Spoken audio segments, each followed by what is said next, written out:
എൻ്റെ പ്രിയപ്പെട്ട മക്കളെ, ഈ സന്ധ്യയ്ക്ക് ചായയൊക്കെ കുടിച്ച് ഇളം കാറ്റുമേയിട്ടിരിക്കുമ്പോൾ ഞാൻ നിങ്ങളെ ഒരു പഴയ കഥയുടെ ലോകത്തേക്ക് കൊണ്ടുപോകാം.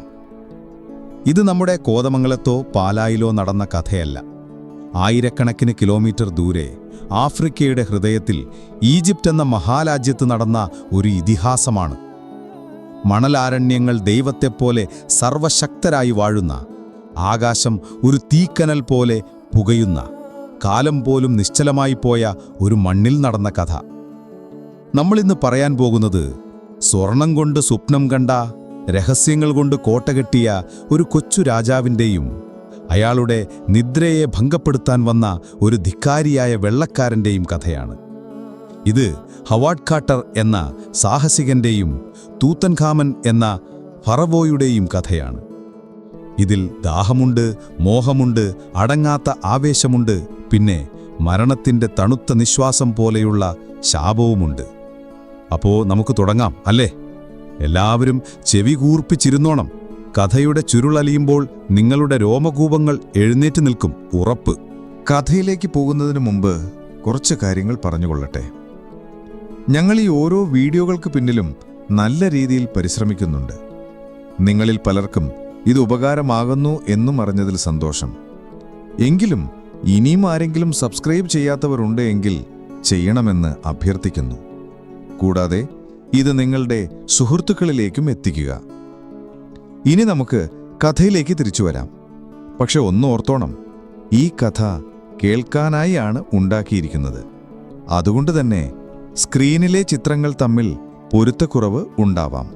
എന്നാ മക്കളെ, നമുക്ക് ആ കഥയുടെ തുടക്കത്തിലേക്കങ്ങ് പോകാം. നിങ്ങൾ ഈജിപ്തിനെക്കുറിച്ച് കേട്ടിട്ടുണ്ടാവുമല്ലോ. പിരമിഡുകളുടെയും മമ്മികളുടെയും നാട്. നമ്മുടെ നാട്ടിലെ അമ്പലങ്ങളും പള്ളികളുമൊക്കെ പോലെ അവർക്ക് പണ്ടേ വലിയ കാര്യമായിരുന്നു ഈ മരിച്ചുപോയവരുടെ കാര്യം. അവർ വിശ്വസിച്ചിരുന്നത് മരണം ഒരവസാനമല്ല, മറിച്ച് അനന്തമായ ഒരു ജീവിതത്തിലേക്കുള്ള ഒരു വാതിൽ മാത്രമാണെന്നാ.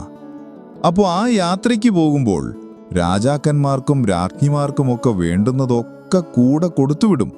സ്വർണം, രത്നങ്ങൾ, ആയുധങ്ങൾ, തേരുകൾ, ഭക്ഷണം, വസ്ത്രങ്ങൾ, എന്തിനേറെ അവരുടെ വളർത്തുനായയെയും പൂച്ചയെയും വരെ മമ്മിയാക്കി കൂടെ അടക്കം ചെയ്യും. ഒരുമാതിരി നമ്മുടെ കാരണവന്മാർ മരിക്കുമ്പോൾ അവരുടെ ഇഷ്ടപ്പെട്ട വടിയും കണ്ണടയും ഒക്കെ കൂടെ വെക്കുന്നത് പോലെ. പക്ഷേ ഇത് അതിൻ്റെ 1 കോടി മടങ്ങ് ഗ്രാൻഡ്. ഈജിപ്തിലെ നൈൽ നദിയുടെ പടിഞ്ഞാറൻ കരയിൽ തേബ്സ് എന്ന പുരാതന നഗരത്തിനപ്പുറം ചുട്ടുപൊള്ളുന്ന പാറക്കെട്ടുകൾക്കിടയിൽ ഒരു ശ്മശാനഭൂമിയുണ്ട്.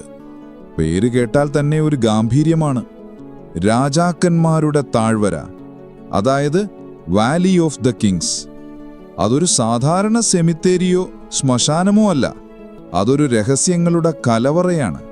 നൂറ്റാണ്ടുകളോളം ഈജിപ്ത് ഭരിച്ച ഫറവോമാരിൽ പലരും അന്ത്യവിശ്രമം കൊള്ളുന്നത് അവിടെയാണ്. പുറമേ നിന്ന് നോക്കിയാൽ വെയിലുകൊണ്ട് വിണ്ടുകീറിയ ജീവനില്ലാത്ത കുറേ മലകളും പാറകളും മാത്രം. ഒരു പുൽക്കൊടി പോലും അവിടെ കിളിർക്കില്ല. പകൽ സമയത്ത് സൂര്യൻ ഒരു ദയയുമില്ലാതെ കത്തി ജ്വലിക്കും. രാത്രിയിലാകട്ടെ മരുഭൂമിയിലെ തണുപ്പ് അസ്ഥികളെ തുളച്ചു കയറും. ആകാശത്ത് കോടിക്കണക്കിന് നക്ഷത്രങ്ങൾ തിളങ്ങി നിൽക്കും. താഴെ പൂർണ്ണമായ നിശബ്ദത. ഇടയ്ക്കിടെ വീശിയടിക്കുന്ന കാറ്റ് മരിച്ചുപോയ രാജാക്കന്മാരുടെ ആത്മാക്കളുടെ നെടുവീർപ്പുകൾ പോലെ തോന്നും. ഈ താഴ്വരയുടെ ഓരോ മണൽത്തരിക്കും പറയാനൊരു കഥയുണ്ടായിരുന്നു. ഓരോ പാറയിടുക്കിലും ഒരു രഹസ്യം ഒളിഞ്ഞിരുന്നു. പണ്ടുകാലത്ത് ഈജിപ്തിലെ ഏറ്റവും വലിയ ശില്പികളും തൊഴിലാളികളും രഹസ്യമായി ഇവിടെ എത്തി വർഷങ്ങളെടുത്ത് പാറ തുരന്ന് വലിയ കല്ലറ പണിയും. ഒരു രാജാവ് മരിച്ചാൽ അദ്ദേഹത്തിന്റെ മൃതദേഹം മമ്മിയാക്കി സ്വർണവും രത്നങ്ങളും നിറച്ച പേടകങ്ങളോടൊപ്പം ഈ കല്ലറയിൽ അടക്കം ചെയ്യും. എന്നിട്ട് ആ കല്ലറയുടെ വാതിൽ പാറക്കല്ലുകൾ കൊണ്ട് അടച്ച് അതിൻ്റെ മുകളിൽ മണലിട്ട് മൂടി ആരും കാണാത്ത രീതിയിൽ പൂർവ്വസ്ഥിതിയിലാക്കും. എന്തിനാണെന്നോ? കള്ളന്മാരിൽ നിന്ന് രക്ഷിക്കാൻ. കാരണം ഇത്രയും വലിയ നിധി ഒരിടത്ത് കുഴിച്ചിട്ടിട്ടുണ്ടെന്ന് കേട്ടാൽ പിന്നെ നമ്മുടെ നാട്ടിലെ കള്ളന്മാരുടെ കാര്യം പറയണോ? അതുപോലെ തന്നെയായിരുന്നു അവിടെയും. കാലം കടന്നുപോയപ്പോൾ പല കല്ലറകളും കള്ളന്മാർ കണ്ടെത്തി കൊള്ളയടിച്ചു. ചിലത് ഭൂകമ്പത്തിലും മണ്ണിടിച്ചിലും പെട്ട് തകർന്നുപോയി. 19-ാം നൂറ്റാണ്ടിന്റെ അവസാനവും 20-ാം നൂറ്റാണ്ടിന്റെ തുടക്കത്തിലുമൊക്കെ യൂറോപ്പിൽ നിന്നും അമേരിക്കയിൽ നിന്നുമൊക്കെയുള്ള പുരാവസ്തു ഗവേഷകർ എന്നു പറയുന്ന ഒരു കൂട്ടർ ഈ താഴ്വരയിലേക്ക് ഇരച്ചെത്തി. അവരുടെ ഉദ്ദേശ്യം ചരിത്രം പഠിക്കുക എന്നൊക്കെയായിരുന്നെങ്കിലും ഉള്ളിൻ്റുള്ളിൽ ഈ ഒളിപ്പിച്ചുവെച്ച നിധി കണ്ടെത്തുക എന്നൊരു മോഹം എല്ലാവർക്കുമുണ്ടായിരുന്നു. അവരീ താഴ്വര അരിച്ചു പെറുക്കി. റാംസീസ് രണ്ടാമന്റെ കല്ലറ, സേതി ഒന്നാമന്റെ കല്ലറ, അമൻഹോട്ടേപ്പിന്റെ കല്ലറ, അങ്ങനെ പ്രശസ്തരായ പല ഫറവോമാരുടെ ഉപഗോയിഷ്ഠകളും അവർ കണ്ടെത്തി. പക്ഷേ എല്ലാം കാലിയായിരുന്നു. പുരാതന കള്ളന്മാർ അവരുടെ പണി ഭംഗിയായി ചെയ്തിരുന്നു. ഈ ഗവേഷകരുടെ കൂട്ടത്തിൽ എല്ലാവരും കരുതി ഇനിയിപ്പോ ഈ താഴ്വരയിൽ ഒന്നും കണ്ടെത്താനില്ല, കിട്ടാനുള്ളതൊക്കെ കിട്ടി, ബാക്കിയുള്ളത് കള്ളന്മാരും കൊണ്ടുപോയി. താഴ്വര അതിൻ്റെ എല്ലാ രഹസ്യങ്ങളും വെളിപ്പെടുത്തി കഴിഞ്ഞു എന്ന് ലോകം വിശ്വസിച്ചു തുടങ്ങി. ഈജിപ്ഷ്യൻ പുരാവസ്തു വകുപ്പ് പോലും പുതിയ ഗവേഷണങ്ങൾക്ക് അനുമതി കൊടുക്കാൻ മടിച്ചു. ഇനി വെറുതെ ഈ മരുഭൂമിയിൽ മണ്ണു മാന്തിയിട്ട് എന്ത് കിട്ടാനാ എന്നായിരുന്നു അവരുടെ ചോദ്യം. പക്ഷേ ഒരാൾക്ക് മാത്രം ആ വിശ്വാസമില്ലായിരുന്നു. അയാൾക്കുറപ്പായിരുന്നു ഈ താഴ്വര അതിൻ്റെ ഏറ്റവും വലിയ രഹസ്യം ഇനിയും നെഞ്ചിലേറ്റുന്നുണ്ടെന്ന്. ആയിരക്കണക്കിന് വർഷങ്ങളായി ആരും തൊടാത്ത, കള്ളന്മാരുടെ കണ്ണിൽപ്പെടാത്ത, സ്വർണത്തിൽ പൊതിഞ്ഞ ഒരു രാജാവ് ഈ മണലിനടിയിൽ എവിടെയോ ഉറങ്ങുന്നുണ്ടെന്ന് അയാൾ ഉറച്ചു വിശ്വസിച്ചു. ലോകം മുഴുവൻ അയാളെ ഒരു ഭ്രാന്തനെന്ന് വിളിച്ചു. സഹപ്രവർത്തകർ അയാളെ കളിയാക്കി. പക്ഷേ അയാൾ പിന്മാറിയില്ല.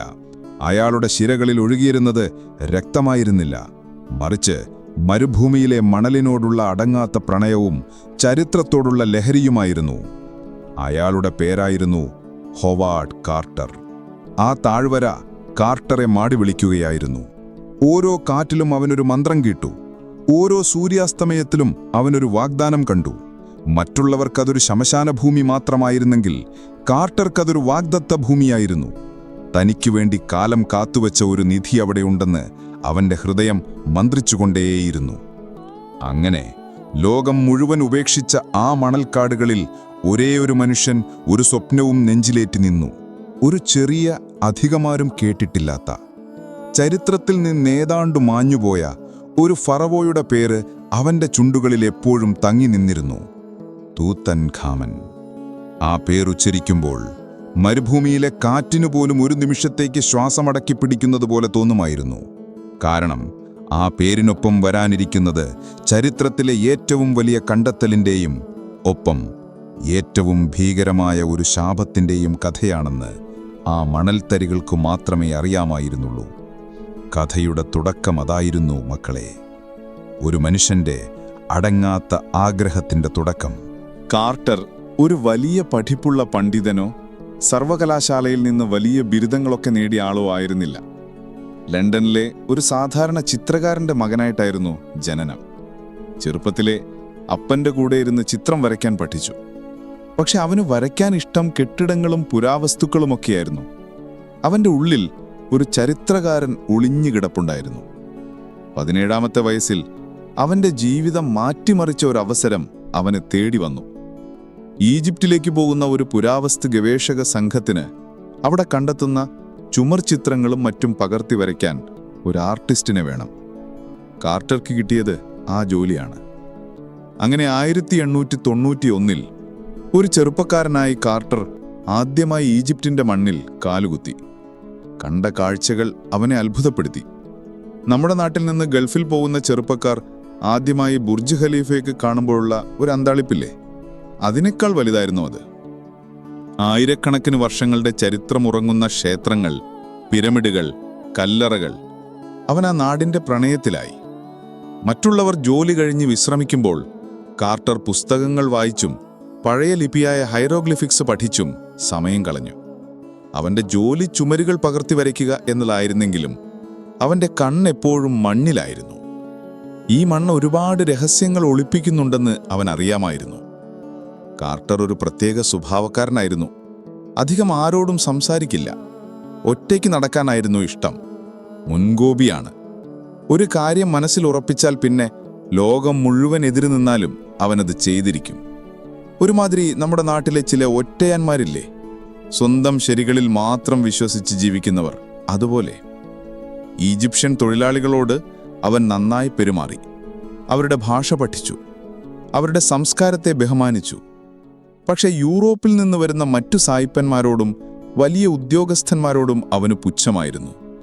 അവർ ഈജിപ്തിനെ കാണുന്നത് വെറുമൊരു നിധിവേട്ടയ്ക്കുള്ള സ്ഥലമായിട്ടാണെന്ന് അവൻ വിശ്വസിച്ചു. അവനാകട്ടെ ഈജിപ്തിനെ ഒരു കാമുകിയെ പോലെ സ്നേഹിച്ചു. കുറച്ചു കാലം കൊണ്ട് കാർട്ടർ ഈജിപ്ഷ്യൻ പുരാവസ്തു വകുപ്പിൽ ഒരു പ്രധാനിയായി മാറി. രാജാക്കന്മാരുടെ താഴ്വരയുടെ ചീഫ് ഇൻസ്പെക്ടറായി അവനെ നിയമിച്ചു. ആ കാലത്താണ് അവൻ ആ താഴ്വരയുടെ ഓരോ മുക്കും മൂലയും പഠിച്ചത്. ഒരു ദിവസം തിയഡോർ ഡേവിസ് എന്ന ഒരു അമേരിക്കൻ ധനികൻ നടത്തിയ ഒരു ഖനനത്തിനിടയിൽ ഒരു ചെറിയ കപ്പും കുറച്ച് സ്വർണ്ണ പാളികളും കിട്ടി. അതിലൊരു പേര് കൊത്തിവച്ചിരുന്നു, തൂത്തൻഖാമൻ. അതാരാണീ തൂത്തൻഖാമൻ? അതൊരു വലിയ ചോദ്യമായിരുന്നു. ചരിത്ര പുസ്തകങ്ങളിൽ ആ പേര് അധികം കണ്ടിട്ടില്ല. ഏകദേശം 3300 വർഷങ്ങൾക്ക് മുൻപ് ജീവിച്ചിരുന്ന ഒരു ഫറവോ, 19ാമത്തെ വയസ്സിൽ ദുരൂഹമായി മരണമടഞ്ഞ ഒരു ബാലരാജാവ്. അത്തന് തന്ത്രി അഖേനാട്ടൻ ഒരു വിപ്ലവകാരിയായ രാജാവായിരുന്നു. അദ്ദേഹം പഴയ ദേവതകളെ എല്ലാം തിരസ്കരിച്ച് സൂര്യദേവനായ ആറ്റനെ മാത്രം പൂജിക്കാനായി ആദേശിച്ചു. ഇത് ഈജിപ്തിലെ പൂജാരിമാരെയും പ്രജകളെയും ആഗ്രഹത്തിന് ഗുരിയാക്കി. അഖേനാട്ടന്റെ മരണത്തിനു ശേഷം അദ്ദേഹത്തിന്റെ മകൻ തൂത്തൻഖാമൻ രാജാവായി. അദ്ദേഹം പഴയ ദേവതകളെ തിരികെ സ്ഥാപിച്ചു. പക്ഷേ അദ്ദേഹത്തിന്റെ ഭരണം ഏറെക്കാലം നിലനിന്നില്ല. അദ്ദേഹത്തിന്റെ മരണത്തിനു ശേഷം അദ്ദേഹത്തിന്റെ പേര് ചരിത്രത്തിൽ നിന്നും ദാധാപം തുടച്ചുവീക്കപ്പെട്ടു. അദ്ദേഹത്തിന് ശേഷം വന്ന രാജാക്കന്മാർ അദ്ദേഹത്തിന്റെ സ്മാരക ചിഹ്നങ്ങൾ ധ്വംസം ചെയ്തു. അദ്ദേഹത്തിന്റെ പേര് റെക്കോർഡുകളിൽ നിന്നും നീക്കം ചെയ്തു. പക്ഷേ ഈ ചെറിയ കണ്ടെത്തലുകൾ കാർട്ടറിന്റെ മനസ്സിൽ ഒരു തീപ്പൊരിയിട്ടു. തൂത്തൻഖാമൻ എന്ന രാജാവ് യഥാർത്ഥത്തിൽ ജീവിച്ചിരുന്നു. അയാളെ അടക്കം ചെയ്തത് ഈ താഴ്വരയിൽ എവിടെയോ ആണ്. അയാളുടെ കല്ലറ ഇതുവരെ ആരും കണ്ടെത്തിയിട്ടില്ല. ഒരുപക്ഷെ അതിപ്പോഴും ആരും തൊടാതെ, കൊള്ളയടിക്കപ്പെടാതെ ഇവിടെ എവിടെയെങ്കിലും ഉണ്ടാവോ? ഈ ചിന്ത കാർട്ടറെ ഒരു ഭ്രാന്തനെ പോലെയാക്കി. അവൻ തൂത്തൻഖാമനെക്കുറിച്ചുള്ള ഒരു സ്വപ്നലോകത്തായി. മറ്റുള്ളവർ റാംസീസിനെയും സേത്തിയെയും ഒക്കെ പോലുള്ള മഹാനായ ഫറവോമാരുടെ പിന്നാലെ പോയപ്പോൾ കാർട്ടർ ചരിത്രം മറന്ന ഈ കുട്ടിയായ രാജാവിന്റെ പിന്നാലെ കൂടി. പക്ഷെ ഒരു പ്രശ്നമുണ്ടായിരുന്നു. ഈ ഗവേഷണത്തിനൊക്കെ ഒരുപാട് പണം വേണം. തൊഴിലാളികൾക്ക് കൂലി കൊടുക്കണം, ഉപകരണങ്ങൾ വാങ്ങണം, സർക്കാരിൽ നിന്ന് അനുമതി വാങ്ങണം. കാർട്ടറിന്റെ കയ്യിൽ അത്രയും കാശില്ല. അവനൊരു സ്പോൺസറെ വേണം, തന്റെ സ്വപ്നത്തിൽ വിശ്വസിച്ച് പണം മുടക്കാൻ തയ്യാറായ ഒരു ധനികനെ. അങ്ങനെയിരിക്കുമ്പോഴാണ് കാർട്ടറിന്റെ ജീവിതത്തിലേക്ക് ആ രണ്ടാമത്തെ ആൾ കടന്നുവരുന്നത്. കാറോട്ട മത്സരങ്ങൾ ഇഷ്ടപ്പെടുന്ന, ചൂതാട്ടത്തിൽ കമ്പമുള്ള ഒരു സാഹസികനായ ഒരു ഇംഗ്ലീഷ് പ്രഭു. അദ്ദേഹത്തിന്റെ പേരാണ് ലോർഡ് കാർണവോൺ. ഈജിപ്തിലെ ചൂട് കാലാവസ്ഥ തന്റെ ശ്വാസകോശത്തിന് നല്ലതാണെന്ന് ഡോക്ടർമാർ പറഞ്ഞതുകൊണ്ട് എല്ലാ വർഷവും ശൈത്യകാലത്ത് ഈജിപ്തിലേക്ക് വരുന്ന ഒരു പ്രഭു. വെറുതെ ഇരുന്ന് മടുത്തപ്പോൾ പുരാവസ്തു ഗവേഷണത്തിൽ ഒരു കൈ നോക്കാമെന്ന് അദ്ദേഹത്തിനും ഒരു പൂതി. പക്ഷേ അതിനെക്കുറിച്ച് ഒരു ചുക്കും അദ്ദേഹത്തിന് അറിയില്ലായിരുന്നു. അങ്ങനെ ഒരേ ലക്ഷ്യമുണ്ടായിരുന്നു, എന്നാൽ സ്വഭാവത്തിൽ 2 ധ്രുവങ്ങളിലായിരുന്ന 2 പേർ കണ്ടുമുട്ടി. ഒരാൾക്ക് അടങ്ങാത്ത ആവേശവും അറിവുമുണ്ടായിരുന്നു, പക്ഷേ കയ്യിൽ കാശില്ലായിരുന്നു. മറ്റേയാൾക്ക് കയ്യിൽ ആവശ്യത്തിലധികം കാശുണ്ടായിരുന്നു, പക്ഷെ എന്തു ചെയ്യണമെന്നറിയില്ലായിരുന്നു. കാർട്ടറും കാർണവോണും. ആ പേര് ചരിത്രത്തിൽ ഒരുമിച്ചെഴുതി ചേർക്കപ്പെടാൻ പോവുകയായിരുന്നു. കാർട്ടർ തന്റെ സിദ്ധാന്തം കാർണവോണിന്റെ മുന്നിൽ അവതരിപ്പിച്ചു. പ്രഭു, ഈ താഴ്വരയിൽ ഇനിയും കണ്ടെത്താൻ ഒരു കല്ലറ ബാക്കിയുണ്ട്, തൂത്തൻഖാമൻ എന്ന രാജാവിന്റെ. മറ്റുള്ളവരെല്ലാവരും തോറ്റു പിന്മാറിയ സ്ഥലത്ത് നമ്മൾ വിജയിക്കും, എനിക്കുറപ്പുണ്ട്. കാർട്ടറിന്റെ കണ്ണുകളിലെ തീയും വാക്കുകളിലെ ഉറപ്പും കണ്ടപ്പോൾ കാർണവോണിനൊരു വിശ്വാസം തോന്നി. ഇതൊരു വലിയ ചൂതാട്ടമാണെന്ന് അദ്ദേഹത്തിന് അറിയാം. പക്ഷേ ജീവിതത്തിൽ ചൂതാട്ടം ഇഷ്ടപ്പെടുന്ന അദ്ദേഹത്തിന് അതൊരു ഹരമായി. അദ്ദേഹം സമ്മതിച്ചു. ശരി കാർട്ടർ, നിനക്ക് വേണ്ട പണം ഞാൻ തരാം, പക്ഷേ ഫലം കാണണം. അങ്ങനെ ആ വിചിത്രമായ കൂട്ടുകെട്ട് ആരംഭിച്ചു. ഒരാൾ ലണ്ടനിലെ കൊട്ടാരത്തിലിരുന്ന് പണം അയക്കുന്നു, മറ്റേയാൾ ഈജിപ്തിലെ ചുട്ടുപൊള്ളുന്ന മരുഭൂമിയിൽ ഒരു ഭ്രാന്തനെ പോലെ ഒരു സൂചി കൊണ്ട് കിണർ കുഴിക്കുന്നു. ലോകം അവരെ നോക്കി ചിരിച്ചു. വെറുതെ കാശ് കളയാനായിട്ട് ഓരോ മണ്ടന്മാരെന്ന് പിറുപിറുത്തു. പക്ഷെ കാർട്ടറിന് അതൊന്നും ഒരു വിഷയമേ ആയിരുന്നില്ല. അവന്റെ മനസ്സിൽ തൂത്തൻഖാമൻ മാത്രമേ ഉണ്ടായിരുന്നുള്ളൂ. ആ ബാലരാജാവിന്റെ കല്ലറയുടെ വാതിൽ തനിക്ക് മുന്നിൽ തുറക്കുന്ന ആ നിമിഷം അവൻ സ്വപ്നം കണ്ടു. പക്ഷേ ആ വാതിലിനപ്പുറം സ്വർണത്തോടൊപ്പം നൂറ്റാണ്ടുകളായി ഉറങ്ങിക്കിടക്കുന്ന ഒരു ശാപവും അവനെ കാത്തിരിപ്പുണ്ടെന്ന് അവനപ്പോൾ അറിഞ്ഞിരുന്നില്ല. നമ്മുടെ കാർട്ടർക്ക് പണം മുടക്കാൻ ഒരാളെ കിട്ടിയല്ലോ, ലോർഡ് കാർണർവോൺ. ആരായിരുന്നു ശരിക്കും ഈ പ്രഭു? അതുകൂടി അറിഞ്ഞാലേ ഈ കഥയ്ക്കൊരു രസമുള്ളൂ. ജോർജ് ഹെർബർട്ട്, 5ാമത്തെ കാർണർവോൺ പ്രഭു, ഇംഗ്ലണ്ടിലെ ഏറ്റവും വലിയ പണക്കാരിലൊരാൾ. ഹൈക്ലെയർ കാസിൽ എന്ന നമ്മുടെ നാട്ടിലെ ഒരു ജില്ലയുടെ അത്രയും വലിപ്പമുള്ള ഒരു കൊട്ടാരത്തിലായിരുന്നു താമസം. നിങ്ങൾ ഈ ഡൗൺടൺ ആബി എന്നൊരു സിനിമയൊക്കെ കണ്ടിട്ടുണ്ടോ? ആ സിനിമയൊക്കെ ഷൂട്ട് ചെയ്തത് ഈ കൊട്ടാരത്തിലാ.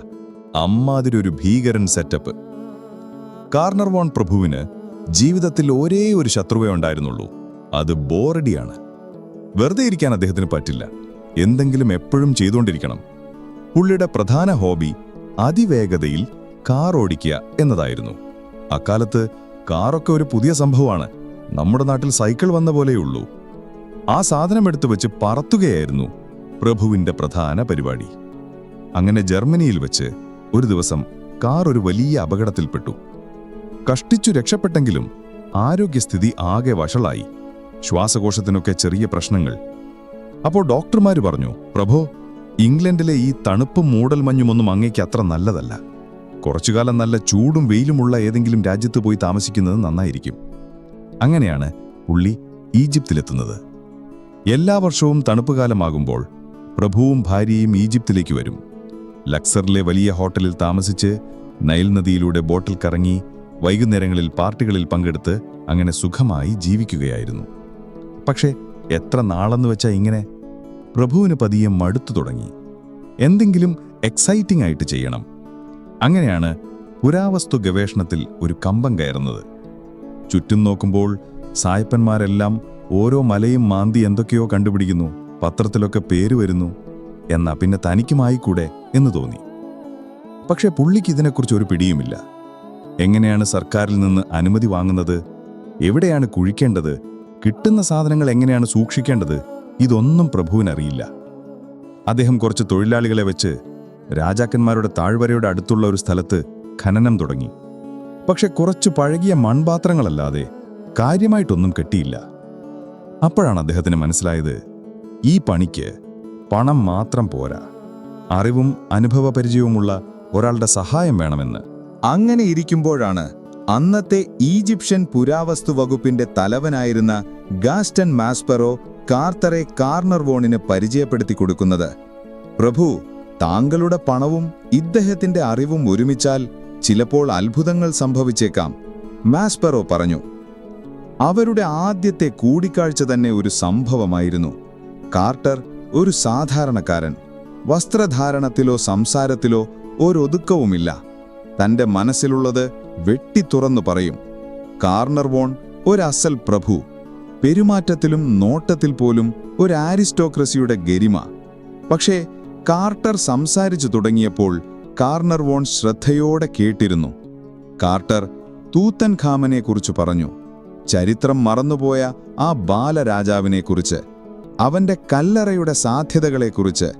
രാജാക്കന്മാരുടെ താഴ്വരയുടെ ഒരു മാപ്പ് നിലത്ത് വിരിച്ച് ഓരോ സ്ഥലവും ചൂണ്ടിക്കാണിച്ച് എന്തുകൊണ്ട് താൻ അവിടെ ഒരു കല്ലറയുണ്ടെന്ന് വിശ്വസിക്കുന്നുവെന്ന് കാർട്ടർ വിശദീകരിച്ചു. കാർട്ടറിന്റെ കണ്ണുകളിലെ ആവേശം ഒരു തീ പോലെ കാർണർവോണിലേക്കും പടർന്നു. ഇതൊരു വെറും ഗവേഷണമല്ല, ഇതൊരു വലിയ നിധിവേട്ടയുടെ തുടക്കമാണെന്ന് ആ പ്രഭു തിരിച്ചറിഞ്ഞു. ചരിത്ര പുസ്തകങ്ങളിൽ തന്റെ പേര് സ്വർണ്ണലിപികളിൽ എഴുതി ചേർക്കാനുള്ള ഒരു അവസരം അദ്ദേഹം കാർട്ടറിന് കൈകൊടുത്തു. Mister Carter, I am with you. അങ്ങനെ 1914 അവർ തമ്മിലൊരു കരാറുണ്ടാക്കി. ഖനനത്തിനുള്ള എല്ലാ സാമ്പത്തിക ചെലവുകളും കാർണർവോൺ വഹിക്കും. കാർട്ടർ അതിന്റെ മേൽനോട്ടം വഹിക്കും. കണ്ടെത്തുന്ന പുരാവസ്തുക്കൾ ഈജിപ്ഷ്യൻ സർക്കാരും കാർണർവോണും തമ്മിൽ പങ്കിട്ടെടുക്കും. അന്നത്തെ നിയമം അതായിരുന്നു. ഉടനെ തന്നെ അവർക്ക് രാജാക്കന്മാരുടെ താഴ്വരയിൽ ഖനനം നടത്താനുള്ള അനുമതി കിട്ടി. തിയോഡർ ഡേവിസ് എന്ന പഴയ അമേരിക്കക്കാരൻ ഇവിടെ ഇനി ഒന്നും കിട്ടാനില്ല എന്ന് പറഞ്ഞ് ഉപേക്ഷിച്ചുപോയ അതേ ലൈസൻസ്. കാർട്ടർ ആവേശത്തിന്റെ കുടിമുടിയിലായിരുന്നു. വർഷങ്ങളായി താൻ മനസ്സിൽ കൊണ്ടു നടന്ന സ്വപ്നം യാഥാർത്ഥ്യമാകാൻ പോകുന്നു. അവൻ നൂറുകണക്കിന് തൊഴിലാളികളെ സംഘടിപ്പിച്ചു. താഴ്വരയുടെ ഓരോ ഇഞ്ചും അരിച്ചു പെറുക്കാൻ തുടങ്ങി. പക്ഷേ വിധി അവർക്ക് വേണ്ടി കാത്തുവച്ചത് മറ്റൊന്നായിരുന്നു. അവർ ഖനനം തുടങ്ങി ഏതാനും മാസങ്ങൾ കഴിഞ്ഞപ്പോഴേക്കും യൂറോപ്പിൽ ഒന്നാം മഹായുദ്ധം പൊട്ടിപ്പുറപ്പെട്ടു. ലോകം മുഴുവൻ ഒരു യുദ്ധത്തിന്റെ ഭീതിയിലേക്ക് വീണു. ഇംഗ്ലണ്ടും ജർമ്മനിയും തമ്മിലുള്ള യുദ്ധത്തിൽ ബ്രിട്ടീഷ് പൗരനായ കാർണർ വൂനും ഈജിപ്തിലെ പ്രവർത്തനങ്ങളും ഒരുപോലെ അപകടത്തിലായി. ഖനനം നിർത്തിവെക്കുകയല്ലാതെ വേറെ വഴിയില്ലായിരുന്നു. കാർട്ടർ ബ്രിട്ടീഷ് സൈന്യത്തിനു വേണ്ടി ഒരു പരിഭാഷകനായി ജോലിയിൽ പ്രവേശിച്ചു. കാർണർ വോൺ തിരികെ ഇംഗ്ലണ്ടിലേക്കും പോയി. ആ യുദ്ധം 4 വർഷത്തോളം നീണ്ടുനിന്നു. കാർട്ടറിന്റെ ഹൃദയം തകരുകയായിരുന്നു. തന്റെ സ്വപ്നം കൺമുന്നിൽ വെച്ച് തകർന്നു പോകുന്നത് അവൻ കണ്ടു. ഓരോ ദിവസവും അവൻ ആ താഴ്വരയെക്കുറിച്ച് മാത്രം ചിന്തിച്ചു. തൂത്തൻഖാമൻ എന്ന രാജാവ് തന്നെയും കാത്ത് ആ മണലിനടിയിൽ ഉറങ്ങുകയാണെന്ന് അവൻ വിശ്വസിച്ചു. യുദ്ധം തീരുമ്പോൾ താൻ തിരികെ വരുമെന്ന് അവൻ ആ മരുഭൂമിയോട് വാക്കുകൊടുത്തു. കാർണർ വോൺ പ്രഭുവാണെങ്കിൽ ഇംഗ്ലണ്ടിലിരുന്ന യുദ്ധത്തിന്റെ കെടുതികളിൽപ്പെട്ട് വേറെ ലോകത്തായിരുന്നു. അദ്ദേഹത്തിന്റെ ഹൈക്ലെയർ കാസിൽ പോലും പട്ടാളക്കാർക്കുള്ളൊരു ആശുപത്രിയാക്കി മാറ്റി. ഈജിപ്തിലെ ആ പൊടിപിടിച്ച ഖനനത്തെക്കുറിച്ച് അദ്ദേഹം ഏതാണ്ട് മറന്നു തുടങ്ങിയിരുന്നു. അതൊരു പരാജയപ്പെട്ട ചൂതാട്ടമായി അദ്ദേഹം എഴുതിത്തള്ളി. യുദ്ധം കഴിഞ്ഞു. ലോകം പതിയെ സാധാരണ ജീവിതത്തിലേക്ക് മനങ്ങി വരാൻ തുടങ്ങി. കാർട്ടർ നേരെ കാർണർ വോനിന്റെ അടുത്തേക്ക് ഓടി. പ്രഭോ, നമുക്ക് വീണ്ടും തുടങ്ങണം, നമ്മൾ നിർത്തിയെടുത്തു നിന്ന്. പക്ഷേ കാർണർ വോന് പഴയ ആവേശമില്ലായിരുന്നു. യുദ്ധം അദ്ദേഹത്തിന്റെ സാമ്പത്തിക ഭദ്രതയെ ചെറുതായി ഉലച്ചിരുന്നു. മാത്രമല്ല, വർഷങ്ങളായി മുടം കൊടുത്തിട്ടും ഒരു തുമ്പും കിട്ടാത്തൊരു പ്രോജക്റ്റിൽ ഇനിയും പണം കളയാൻ അദ്ദേഹത്തിന് താൽപ്പര്യമില്ലായിരുന്നു. വേണ്ട കാർട്ടർ, നമ്മൾ ഒരുപാട് ശ്രമിച്ചു, അവിടെ ഒന്നുമില്ല, നമുക്കിത് നിർത്താം. അത് കേട്ടപ്പോൾ കാർട്ടറിന്റെ നെഞ്ച് പിളർന്നുപോയി. തന്റെ ജീവിതത്തിലെ ഒരേ ഒരു സ്വപ്നമാണ് കൺമുന്നിൽ ഇല്ലാതാകാൻ പോകുന്നത്. അവൻ പ്രഭുവിന്റെ കാല് പിടിക്കാത്ത കുറവേ ഉണ്ടായിരുന്നുള്ളൂ. അവന്റെ ജീവിതത്തിലെ ഏറ്റവും വലിയ അഭിനയം തന്നെയായിരുന്നു അത്. അവൻ യാചിച്ചു, വാദിച്ചു, ദേഷ്യപ്പെട്ടു.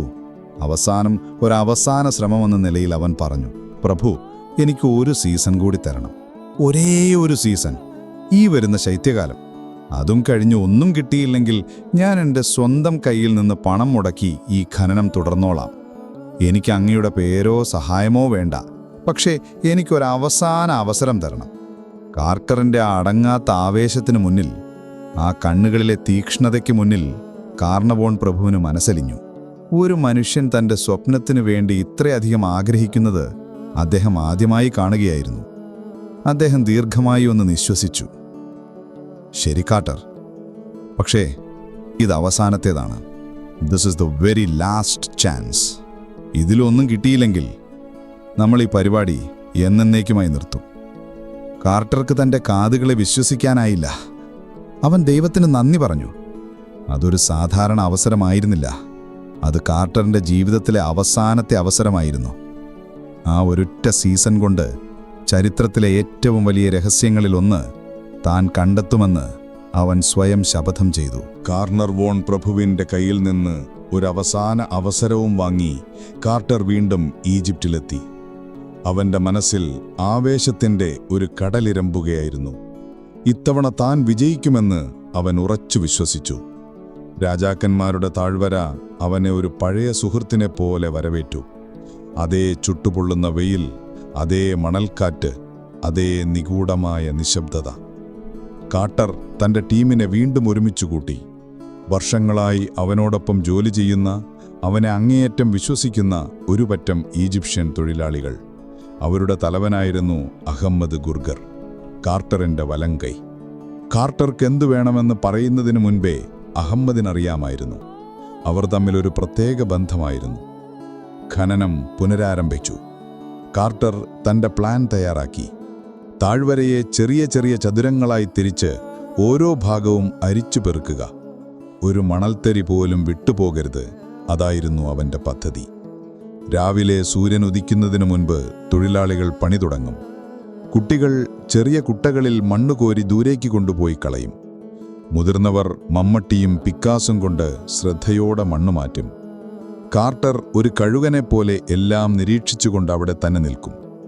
അവൻ്റെ കണ്ണുകൾ ഒരു എക്സ്റേ മെഷീൻ പോലെ ആ മണ്ണിൻ്റെ ആഴങ്ങളിലേക്ക് തുളച്ചു കയറാൻ ശ്രമിച്ചു. ദിവസങ്ങൾ ആഴ്ചകളായി, ആഴ്ചകൾ മാസങ്ങളായി മാറി. ഒന്നും കിട്ടിയില്ല. അവർ കുഴിക്കുന്ന സ്ഥലത്തു നിന്നും കിട്ടിയത് മുഴുവൻ പഴയ പൊട്ടിയ മൺപാത്രങ്ങളുടെ കഷണങ്ങളും മുൻപ് നടന്ന ഖനനങ്ങളുടെ ബാക്കി പത്രങ്ങളുമായിരുന്നു. തൊഴിലാളികൾക്കിടയിലും മുറുമുറുപ്പ് തുടങ്ങി. ഈ സായിപ്പിന് ഭ്രാന്താണ്. വെറുതെ ഈ വെയിലത്ത് നമ്മളെയിട്ട് കഷ്ടപ്പെടുത്തുന്നു. ഇവിടെ ഒരു ചുക്കും കിട്ടാൻ പോകുന്നില്ല, അവർ പരസ്പരം പറഞ്ഞു. പക്ഷേ കാർട്ടറിൻ്റെ മുന്നിൽ വെച്ച് അവരൊന്നും പറയില്ല. അവർക്കയാളെ പേടിയായിരുന്നു, അതോടൊപ്പം ബഹുമാനവും. കാർണർ വോൺ പ്രഭു ഇംഗ്ലണ്ടിലിരുന്ന് ഇടയ്ക്കിടെ ടെലഗ്രാം അയക്കും. എന്തായി കാർട്ടർ, വല്ല പുരോഗതിയുമുണ്ടോ? ഓരോ തവണയും ഇല്ല പ്രഭു, ശ്രമിച്ചുകൊണ്ടിരിക്കുന്നു എന്ന് മറുപടി അയക്കുമ്പോൾ കാർട്ടറിന്റെ നെഞ്ചു വേദനിക്കും. തന്റെ സ്പോൺസറുടെ ക്ഷമ നശിച്ചുകൊണ്ടിരിക്കുകയാണെന്ന് അവൻ അറിയാമായിരുന്നു. പണം വെള്ളം പോലെയാണ് ഒഴുകിപ്പോകുന്നത്. ഓരോ ദിവസവും 100 കണക്കിന് പൗണ്ടാണ് ചെലവ്. നിരാശ കാർട്ടറെ കാർന്നു തിന്നാൻ തുടങ്ങി. രാത്രികാലങ്ങളിൽ അവൻ തന്റെ ചെറിയ വീട്ടിലിരുന്ന് താഴ്വരയുടെ മാപ്പിലേക്ക് നോക്കിയിരുന്നു.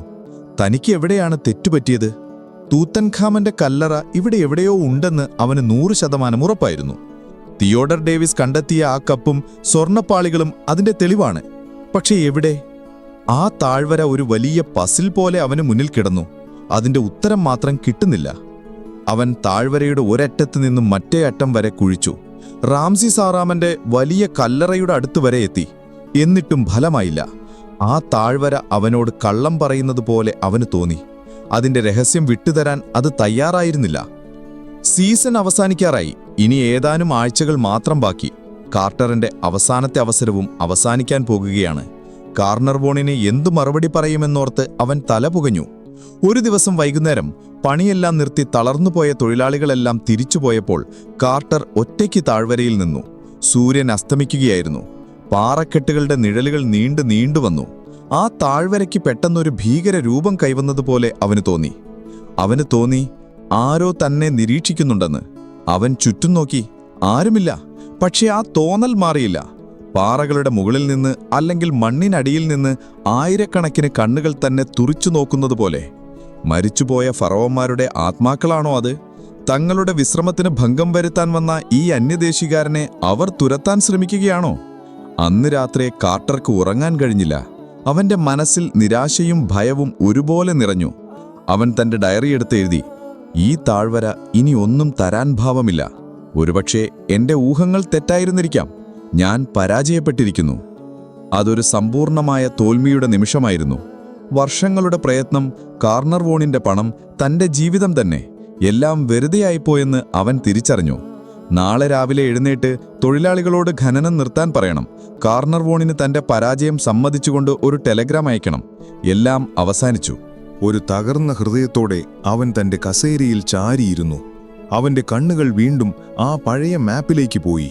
റാംസിസ് ആറാമന്റെ കല്ലറയുടെ തൊട്ടടുത്തായി അവൻ മുൻപ് അടയാളപ്പെടുത്തിയിട്ട ഒരു ചെറിയ സ്ഥലം. പുരാതന കാലത്ത് കല്ലറ പണിത തൊഴിലാളികൾക്ക് താമസിക്കാനായി നിർമ്മിച്ച കുറച്ച് കുടിലുകളുടെ അവശിഷ്ടങ്ങൾ ഉണ്ടായിരുന്ന ഒരിടം. ആ കുടിലുകളുടെ അടിയിൽ ആരും കുഴിച്ചു നോക്കിയിരുന്നില്ല. കാരണം ആ കുടിലുകൾ തന്നെ ഒരു പുരാവസ്തുവാണ്. അത് നശിപ്പിക്കാൻ ആർക്കും അനുവാദമില്ല. മാത്രമല്ല, ആ വലിയ രാജാവിന്റെ കല്ലറയുടെ തൊട്ടുമുന്നിൽ ഇത്രയും പ്രധാനപ്പെട്ട ഒരിടത്ത് വേറൊരു കല്ലറ പണിയുമെന്ന് ആരും കരുതിയിരുന്നില്ല. അതൊരു മണ്ടത്തരമായിരിക്കും. പെട്ടെന്ന് കാർട്ടറിന്റെ തലയിൽ ഒരു മിന്നൽ പിണർ പാഞ്ഞുപോയി. ഒരുപക്ഷേ എല്ലാവരും ചിന്തിച്ചതുപോലെ ആയിരിക്കില്ല കാര്യങ്ങൾ. ഒരുപക്ഷേ ആരും പ്രതീക്ഷിക്കാത്ത ഒരിടത്തായിരിക്കുമോ തൂത്തൻഖാമൻ ഒളിച്ചിരിക്കുന്നത്? ആ തൊഴിലാളികളുടെ കുടിലുകൾ നിർമ്മിച്ചത് തൂത്തൻഖാമന്റെ കല്ലറ പണിത് അത് അടക്കം ചെയ്തതിന് ശേഷമായിരിക്കുമോ? ആ കല്ലറയുടെ സ്ഥാനം മറച്ചുവെക്കാൻ വേണ്ടി മനഃപൂർവ്വം അതിന്റെ മുകളിൽ കുടിലുകൾ കെട്ടിയതാണെങ്കിലോ? അതൊരു ഭ്രാന്തൻ ചിന്തയായിരുന്നു. ഒരു ലോജിക്കും അതിലില്ല. പക്ഷേ ആ നിമിഷം തോൽവിയുടെ വക്കിൽ നിൽക്കുന്ന കാർട്ടറിന് അതൊരു പിടിവള്ളിയായി തോന്നി. അവന്റെ അവസാനത്തെ കച്ചിത്തുരുമ്പ്. അവന്റെ കണ്ണുകൾ വീണ്ടും തിളങ്ങി. അവന്റെ സിരകളിലേക്ക് പുതിയൊരു ഊർജം പ്രവഹിച്ചു. ഇല്ല, താൻ തോറ്റിട്ടില്ല. ഇനിയും ഒരു ശ്രമം കൂടി ബാക്കിയുണ്ട്. ആരും ചിന്തിക്കാത്ത, ആരും പ്രതീക്ഷിക്കാത്ത ആ ഒരിടം. തന്റെ അവസാനത്തെ ചൂതാട്ടം താൻ അവിടെയായിരിക്കും നടത്തുക. അടുത്ത ദിവസം രാവിലെ ഖനനം നിർത്താൻ വന്ന തൊഴിലാളികൾ കണ്ടത് പുതിയൊരു കാർട്ടറിനെയാണ്. ഉറച്ച കാൽപ്പവപ്പുകളോടെ, തിളങ്ങുന്ന കണ്ണുകളോടെ അവൻ അവരോട് പറഞ്ഞു, നമ്മൾ സ്ഥലം മാറുകയാണ്, റാംസെസ് ആറാമന്റെ കല്ലറയുടെ അടുത്തേക്ക്. കാർട്ടർ തന്റെ അവസാനത്തെ പരീക്ഷണത്തിന് തയ്യാറെടുത്തു.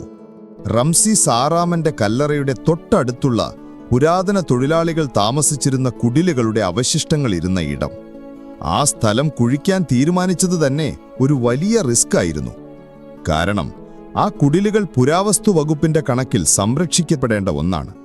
അത് നശിപ്പിച്ചാൽ കാർട്ടറിന്റെ ലൈസൻസ് തന്നെ റദ്ദാക്കിയേക്കാം. പക്ഷെ ഒന്നുകിലെല്ലാം അല്ലെങ്കിൽ ഒന്നുമില്ല എന്ന അവസ്ഥയിലായിരുന്നു കാർട്ടർ. തോൽക്കാൻ അവൻ തയ്യാറായിരുന്നില്ല. അവൻ ആ കുടിലുകളുടെ ഓരോ കല്ലും ശ്രദ്ധയോടെ രേഖപ്പെടുത്തി ഫോട്ടോയെടുത്തു. എന്നിട്ട് അവയെല്ലാം അക്കുറാട്ട് പൊളിച്ചു മാറ്റാൻ തുടങ്ങി. തൊഴിലാളികൾക്ക് അത്ഭുതമായി. എന്തിനാ സായിപ്പ് ഈ പഴയ കുടിലുകൾ പൊളിക്കുന്നത്? ഇതിനടിയിൽ എന്തിരിക്കുന്നു?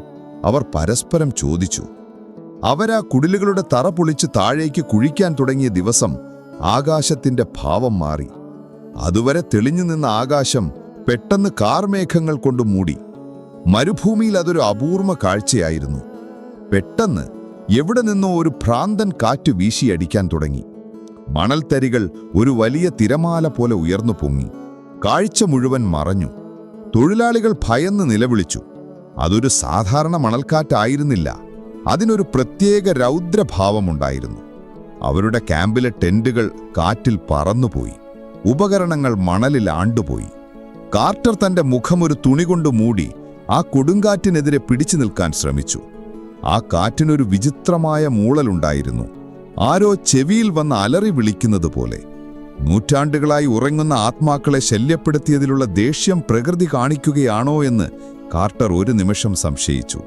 മണിക്കൂറുകളോളം ആ കൊടുങ്കാറ്റ് താഴ്വരയെ അടക്കി ഭരിച്ചു. അടുവിൽ അത് ശമിച്ചപ്പോൾ എല്ലായിടത്തും നാശനഷ്ടങ്ങളുടെ ഒരു ചിത്രമായിരുന്നു. അന്നത്തെ പണി അതോടെ നിന്നു. വൈകുന്നേരം ക്യാമ്പ് ഫയറിന് ചുറ്റുമിരുന്ന് ഭക്ഷണം കഴിക്കുമ്പോൾ തൊഴിലാളികളിൽ ഒരാളായ ഒരു വയസ്സൻ മുഹമ്മദ് കാർട്ടറുടെ അടുത്തേക്ക് വന്നു. അവന്റെ കണ്ണുകളിൽ ഭയമുണ്ടായിരുന്നു. അവൻ പതിഞ്ഞ സ്വരത്തിൽ പറഞ്ഞു, സാഹിബ്, ഇത് നല്ല ലക്ഷണമല്ല. ഈ താഴ്വരയ്ക്ക് ദേഷ്യം വന്നിരിക്കുന്നു. ഇവിടെ ഉറങ്ങുന്ന രാജാക്കന്മാർ നമ്മളെ സ്വാഗതം ചെയ്യുന്നില്ല. കാർട്ടർ അതൊന്നും കാര്യമാക്കിയില്ല. അതൊരു സാധാരണ മണൽക്കാറ്റാണ് മുഹമ്മദ്. ഇതിൽ അസ്വാഭാവികമായി ഒന്നുമില്ല. പക്ഷെ മുഹമ്മദ് തലയാട്ടി. അല്ല സാഹിബ്, ഈ കാറ്റിന്റെ ശബ്ദം ഞാൻ മുൻപും കേട്ടിട്ടുണ്ട്. എന്റെ അപ്പൂപ്പൻ പറഞ്ഞ് ഞാൻ കേട്ടിട്ടുണ്ട്. ഈ താഴ്വരയ്ക്ക് അതിൻ്റേതായ ഒരു ആത്മാവുണ്ട്. അത് അതിനെ സംരക്ഷിക്കുന്ന ഗാർഡിയൻ സ്പിരിറ്റുകളാണ്.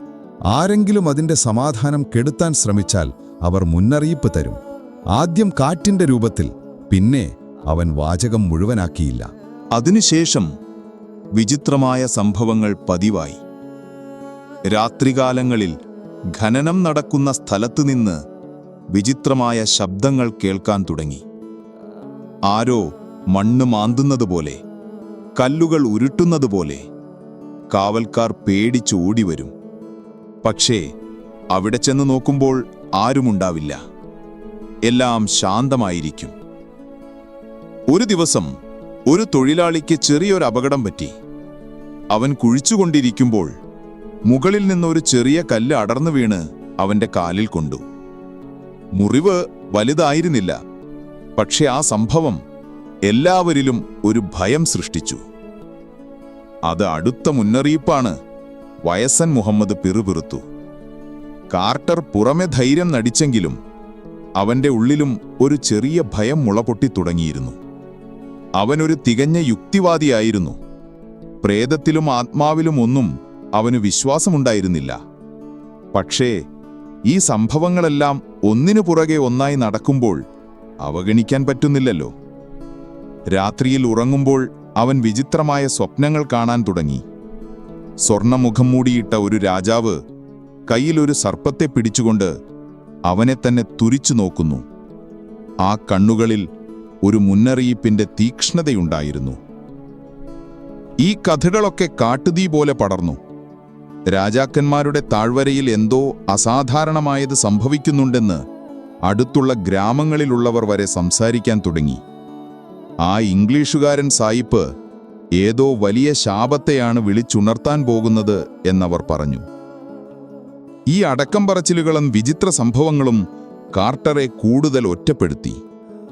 അവൻ തന്റെ ലക്ഷ്യത്തിൽ നിന്നും പിന്മാറുമോ എന്ന് എല്ലാവരും സംശയിച്ചു. പക്ഷേ ഈ സംഭവങ്ങൾ അവനിലെ വാശിയെ ആളിക്കത്തുവിക്കുകയാണ് ചെയ്തത്. ഈ താഴ്വര എന്തു തന്നെ ഒളിപ്പിച്ചു വെച്ചാലും താൻ അത് കണ്ടെത്തുമെന്ന് അവൻ ഉറപ്പിച്ചു. അത് ആത്മാക്കളായാലും ശാപങ്ങളായാലും താൻ അതിനെയെല്ലാം നേരിടും. അവൻ തൊഴിലാളികളെ ധൈര്യപ്പെടുത്തി. ഇതൊന്നും കാര്യമാകേണ്ട, നമ്മുടെ ലക്ഷ്യം വലുതാണ്. അത് നേടിക്കഴിഞ്ഞാൽ നിങ്ങളുടെ എല്ലാം ജീവിതം മാറും. അവൻ അവർക്ക് കൂടുതൽ കൂലി വാഗ്ദാനം ചെയ്തു. അങ്ങനെ ഭയത്തിൻ്റെയും പ്രതീക്ഷയുടെയും ഒരു നൂൽപ്പാലത്തിലൂടെ ആയിരുന്നു അവരുടെ ഓരോ ദിവസവും കടന്നുപോയിരുന്നത്. പകൽ സമയത്ത് ചുട്ടുപൊള്ളുന്ന വെയിലിൽ അവർ മണ്ണുമാന്തി. ഓരോ മമ്മട്ടിവെട്ടിലും ഒരു വലിയ നിധി കണ്ടെത്തുമെന്ന പ്രതീക്ഷ. രാത്രിയിലാകട്ടെ മരുഭൂമിയിലെ തണുപ്പിൽ അജ്ഞാതമായ ശബ്ദങ്ങളെയും നിഴലുകളെയും ഭയന്ന് അവർ കഴിഞ്ഞുകൂടി. ഈ താഴ്വരയുടെ രഹസ്യമറിയുന്ന ഒരാൾ കൂടി അവർക്കിടയിലുണ്ടായിരുന്നു. ഒരു 12 വയസ്സുകാരൻ പയ്യൻ, ഹുസൈൻ അബ്ദൈൽ റസൂൽ. തൊഴിലാളികൾക്ക് കുടിക്കാനുള്ള വെള്ളം കഴുതപ്പുറത്ത് കൊണ്ടുവരുന്നതായിരുന്നു അവന്റെ ജോലി. അവൻ ജനിച്ചതും വളർന്നതും ആ താഴ്വരയുടെ അടുത്താണ്. അതിൻ്റെ ഓരോ കല്ലിനെയും അവൻ അറിയാമായിരുന്നു. അവൻ പലപ്പോഴും ഖനനം നടക്കുന്ന സ്ഥലത്ത് വെറുതെ കറങ്ങി നടക്കും. അവന്റെ കണ്ണുകൾക്ക് ഒരു പ്രത്യേക വസ്ത്രതയുണ്ടായിരുന്നു. ഒരു ദിവസം ആരും ശ്രദ്ധിക്കാതെ അവൻ തന്റെ കയ്യിലിരുന്ന വടികൊണ്ട് നിലത്ത് വെറുതെ കുത്തിക്കളിക്കുകയായിരുന്നു. പെട്ടെന്ന് അവന്റെ വടി മണ്ണിൽ ഒരു പ്രത്യേക സ്ഥലത്ത് തട്ടി നിന്നു. അതൊരു സാധാരണ കല്ലായിരുന്നില്ല. അതിനൊരു പ്രത്യേക ആകൃതിയുണ്ടായിരുന്നു. മനുഷ്യനിർമ്മിതമായ ഒന്നിന്റെ ആകൃതി. അവൻ കൂടുതലൊന്നും ചിന്തിച്ചില്ല. പക്ഷേ ആ സംഭവം അവന്റെ മനസ്സിൽ കിടന്നു. താഴ്വര അതിന്റെ അവസാനത്തെ മുന്നറിയിപ്പുകൾ നൽകിക്കൊണ്ടിരുന്നു. പക്ഷേ കാർട്ടർ അതൊന്നും വകവയ്ക്കാതെ മുന്നോട്ടുപോയി. അവൻ തന്റെ ലക്ഷ്യത്തോട് കൂടുതൽ അടുത്തുകൊണ്ടിരിക്കുകയായിരുന്നു. ആ താഴ്വര കാത്തുവെച്ച വലിയ രഹസ്യത്തിന്റെ വാതിൽ തുറക്കാൻ ഇനി അധികം നാളില്ലായിരുന്നു. മക്കളെ, കഥയൊരു നിർണായക ഘട്ടത്തിൽ നിൽക്കുമ്പോഴാണ് ലോകത്തിന്റെ തന്നെ ഗതി മാറ്റിയ ആ സംഭവം നടന്നത്. നമ്മൾ മുൻപ് ചെറുതായിട്ടൊന്ന് പറഞ്ഞു പോയല്ലോ, ഒന്നാം ലോക മഹായുദ്ധത്തിന്റെ കാര്യം. 1914 കാർട്ടറും കാർണർവോനും വലിയ പ്രതീക്ഷയോടെ രാജാക്കന്മാരുടെ താഴ്വരയിൽ ഖനനം തുടങ്ങിയ ആ വർഷം തന്നെ യൂറോപ്പിൽ യുദ്ധത്തിന്റെ കാർമേഘങ്ങൾ ഉരുണ്ടുകൂടി. ഓസ്ട്രിയയിലെ ഒരു രാജകുമാരനെ ആരോ വെടിവെച്ചു കൊന്നു. അതിന്റെ പേരിൽ രാജ്യങ്ങൾ തമ്മിൽ തല്ലായി. അത് വളർന്ന് ഒരു ലോക മഹായുദ്ധമായി. അങ്ങ് യൂറോപ്പിൽ നടക്കുന്ന യുദ്ധത്തിന് ഇവിടെ ഈജിപ്തിലെ മരുഭൂമിയിൽ എന്ത് കാര്യമെന്ന് നിങ്ങൾ ചിന്തിക്കുന്നുണ്ടാവും. പക്ഷെ കാര്യമുണ്ടായിരുന്നു. അന്ന് ഈജിപ്റ്റ് ബ്രിട്ടന്റെ നിയന്ത്രണത്തിലായിരുന്നു. യുദ്ധം തുടങ്ങിയതോടെ ഈജിപ്റ്റ് ഒരു പ്രധാനപ്പെട്ട സൈനിക താവളമായി മാറി. ബ്രിട്ടീഷുകാരും ഓസ്ട്രേലിയക്കാരും ന്യൂസിലാൻഡുകാരുമൊക്കെ അടങ്ങിയ സഖ്യകക്ഷി സൈന്യം അവിടെ തമ്പടിച്ചു. തുർക്കിയുടെ ഓട്ടമൻ സാമ്രാജ്യത്തിനെതിരെയുള്ള പോരാട്ടത്തിനുള്ള ഒരു കേന്ദ്രമായിരുന്നു അത്.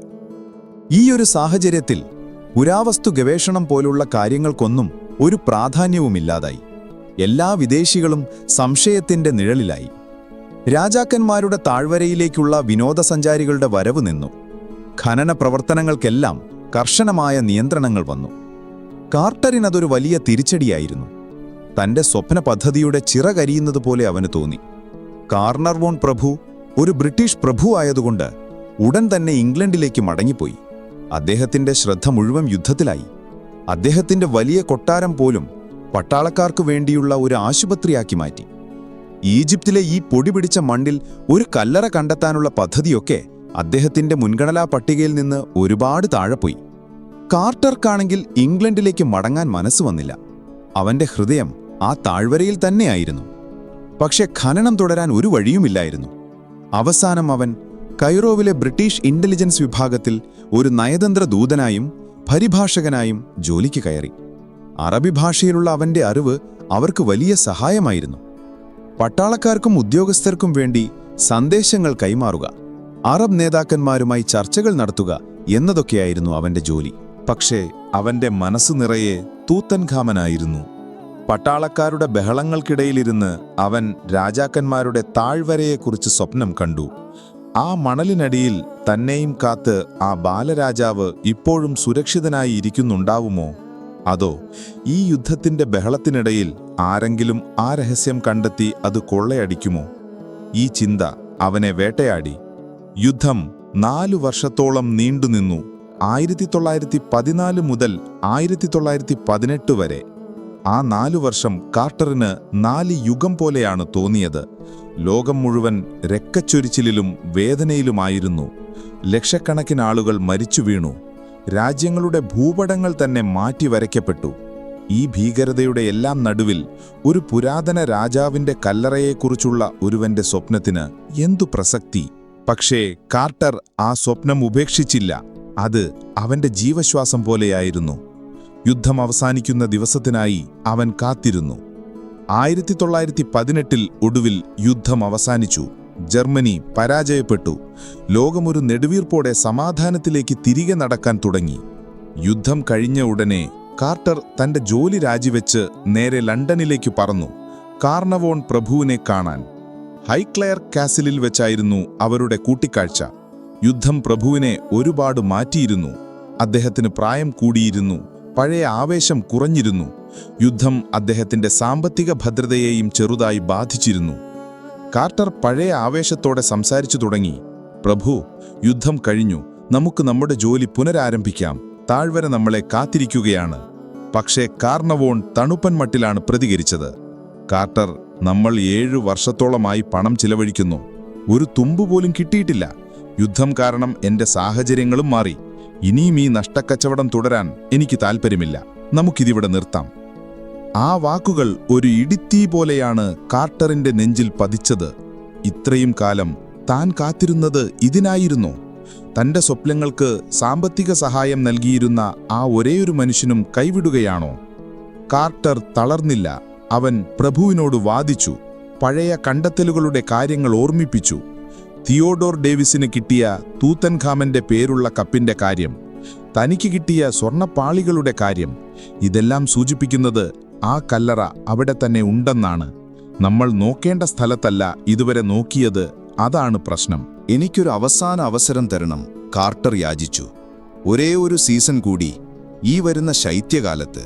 അതും കഴിഞ്ഞ് ഒന്നും കിട്ടിയില്ലെങ്കിൽ ഞാൻ അങ്ങയെ ശല്യപ്പെടുത്തില്ല. ഞാൻ ഈ പരാജയം സമ്മതിച്ചു പിന്മാറും.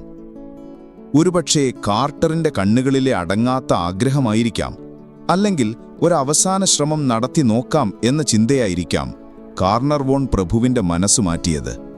അദ്ദേഹം ഒരുപാട് നേരം ആലോചിച്ചിരുന്നു. അവസാനം ഒരു നെടിവീർപ്പോടെ പറഞ്ഞു, ശരി കാർട്ടർ, പക്ഷേ ഇത് സത്യമായും അവസാനത്തേതാണ്.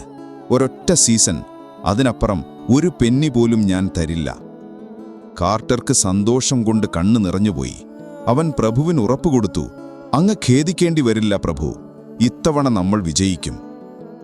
അങ്ങനെ ആ യുദ്ധം തീർത്ത വലിയ ഇടവേളയ്ക്ക് ശേഷം കഥ വീണ്ടും തുടങ്ങുകയായിരുന്നു. പക്ഷെ ഇത്തവണ കാര്യങ്ങൾ കൂടുതൽ ഗൗരവമായിരുന്നു. ഇത് കാർട്ടറിന്റെ അവസാനത്തെ അവസരമായിരുന്നു. അവന്റെ ജീവിതത്തിലെ ഏറ്റവും വലിയ ചൂതാട്ടം. ഒന്നുകിൽ ചരിത്രത്തിലെ ഏറ്റവും വലിയ കണ്ടുപിടുത്തം നടത്തി ലോകത്തിന്റെ നെറുകയിലെത്തുക, അല്ലെങ്കിൽ ഒരു പരാജിതനായി എല്ലാവരുടെയും പരിഹാസപാത്രമായി ഈജിപ്തിന്റെ മണ്ണിൽ നിന്ന് എന്നേക്കുമായി മടങ്ങുക. ഈ ഇടവേള കഥയുടെ പിരിമുറുക്കം വർദ്ധിപ്പിക്കുകയാണുണ്ടായത്. 4 വർഷത്തെ കാത്തിരിപ്പ് കാർട്ടറിന്റെ ആഗ്രഹത്തെ ഇരട്ടിയാക്കി. അതേസമയം കാർണർവോണിന്റെ ക്ഷമയെ അതില്ലാതാക്കി. ഇനി സംഭവിക്കാൻ പോകുന്നതെന്തും അത് അവസാനത്തേതായിരിക്കും. 1922 അവസാനത്തിൽ കാർട്ടർ വീണ്ടും രാജാക്കന്മാരുടെ താഴ്വരയിലേക്ക് തിരിച്ചുപോയി. അവന്റെ മനസ്സിൽ ഒരൊറ്റ ലക്ഷ്യമേ ഉണ്ടായിരുന്നുള്ളൂ. അവന്റെ അവസാനത്തെ പ്ലാനും തയ്യാറായിരുന്നു. ആരും പ്രതീക്ഷിക്കാത്ത, എല്ലാവരും അവഗണിച്ച ഒരിടം, പുരാതന തൊഴിലാളികളുടെ കുടിലുകൾ നിന്നിരുന്ന ആ സ്ഥലം. അവന്റെ ഹൃദയം ഒരു പെരുമ്പര പോലെ മിടിച്ചു. ഒന്നുകിൽ ചരിത്രം, അല്ലെങ്കിൽ സവ്യനി. ഇതിനിടയിൽ മറ്റൊരു ഓപ്ഷൻ ഉണ്ടായിരുന്നില്ല. ആ താഴ്വര വർഷങ്ങളുടെ നിശബ്ദതയ്ക്ക് ശേഷം വീണ്ടും മമ്മട്ടികളുടെയും പിക്കാസുകളുടെയും ശബ്ദത്തിനായി കാതോർത്തു തുടങ്ങി. അതിൻ്റെ ഏറ്റവും വലിയ രഹസ്യം വെളിപ്പെടുത്താനുള്ള സമയം അതിക്രമിച്ചിരിക്കുന്നു എന്നതിന് തോന്നിത്തുടങ്ങി. നമ്മൾ കഥയുടെ ഏറ്റവും ക്ലൈമാക്സ് ഭാഗത്തേക്ക് കടക്കുകയാണ്. കാർണർവൺ പ്രഭുവിന്റെ കയ്യിൽ നിന്ന് ഒരേ ഒരു അവസാന സീസണിലുള്ള അനുമതിയും വാങ്ങി കാർട്ടർ രാധാക്കന്മാരുടെ താഴ്വരയിൽ തിരിച്ചെത്തിയിരിക്കുന്നു. അവന്റെ മനസ്സിലൊരു യുദ്ധത്തിനിറങ്ങുന്ന യോദ്ധാവിന്റെ ആവേശമായിരുന്നു. പക്ഷെ അതോടൊപ്പം ഇത് തന്റെ അവസാനത്തെ അവസരമാണെന്നുള്ള ഒരു ഭയവും ഉള്ളിലിരുന്ന് കാർന്നു തിന്നുന്നുണ്ടായിരുന്നു. 1922 ഒക്ടോബർ മാസം. ഈജിപ്തിലെ ചൂടിന് ചെറിയൊരു ശമനം വന്നു തുടങ്ങുന്ന സമയം. ഖനനത്തിന് ഏറ്റവും അനുയോജ്യമായ കാലം. കാർട്ടർ തന്റെ വിശ്വസ്തരായ തൊഴിലാളികളെ വീണ്ടും വിളിച്ചുകൂട്ടി. അവരുടെ തലവനായ അഹമ്മദ് ഗുർഗറും മറ്റു പ്രധാനികളുമെല്ലാം ഹാജരായി. വർഷങ്ങളായി തങ്ങളോടൊപ്പം ഈ സ്വപ്നത്തിന് പിന്നാലെ അലഞ്ഞ ആ പാവം മനുഷ്യന്റെ മുഖത്ത് ഒരു പ്രത്യേക ഗൗരവം എല്ലാവരും ശ്രദ്ധിച്ചു. കാർട്ടർ അവരോട് പറഞ്ഞു, സുഹൃത്തുക്കളെ, ഇത് നമ്മുടെ അവസാനത്തെ ശ്രമമാണ്. ഈ സീസണിൽ നമ്മൾ ആ കല്ലറ കണ്ടെത്തിയില്ലെങ്കിൽ പിന്നെ ഈ താഴ്വരയിൽ നമുക്ക് ജോലി ഉണ്ടാകില്ല. നമ്മളെല്ലാവരും ഒരുമിച്ച് നിൽക്കണം. ഓരോ നിമിഷവും വിലപ്പെട്ടതാണ്. അവന്റെ വാക്കുകളിലെ ദൃഢനിശ്ചയം തൊഴിലാളികളിലും ഒരു പുതിയ ഊർജം നിറച്ചു. അവർക്ക് കാർട്ടറെ വിശ്വാസമായിരുന്നു. ഈ സായിപ്പ് എന്തെങ്കിലും കണ്ടെത്തും എന്നവർ ഉൾക്കൊണ്ട് വിശ്വസിച്ചു. നവംബർ 1 തീയതി 1922 ആ ചരിത്രപരമായ ഖനനം ആരംഭിച്ചു. കാർട്ടറിന്റെ പ്ലാൻ വളരെ ലളിതമായിരുന്നു. മുൻപ് താൻ പാതിവഴിയിൽ നിർത്തിപ്പോയ അതേ സ്ഥലത്ത് നിന്ന് തുടങ്ങുക. റംസീസ് ആറാമന്റെ കല്ലറയുടെ പ്രവേശന കവാടത്തിന് സമീപത്തുള്ള പുരാതന തൊഴിലാളികളുടെ കുടിലുകൾ നിന്നിരുന്ന ത്രികോണാകൃതിയിലുള്ള ആ സ്ഥലം. മുൻപ് ആ കുടിലുകളുടെ അവശിഷ്ടങ്ങൾ അവിടെ ഉണ്ടായിരുന്നതുകൊണ്ട് ആരും അതിനടിയിലേക്ക് കാര്യമായി കുഴിച്ചിരുന്നില്ല. യുദ്ധത്തിന് മുൻപ് കാർട്ടർ ആ കുടിലുകൾ ശ്രദ്ധയോടെ പൊളിച്ചുമാറ്റി അതിന്റെ പ്ലാനൊക്കെ വരച്ചുവെച്ചിരുന്നു. ഇനി ആ മണ്ണ് നീക്കം ചെയ്യണം. കാർട്ടറിന്റെ ഉള്ളിൽ ഒരു ഉൾവിളി പറഞ്ഞിരുന്നു, ഇതാണ് സ്ഥലമെന്ന്. എന്തുകൊണ്ടെന്നാൽ ആ താഴ്വരയിലെ പ്രധാനപ്പെട്ട ഒരു സ്ഥലമായിരുന്നു അത്. ടൂറിസ്റ്റുകളും ഗവേഷകരും എപ്പോഴും വന്നുപോകുന്ന റംസീസ് ആറാമന്റെ വലിയ കല്ലറയുടെ തൊട്ടുമുന്നിൽ.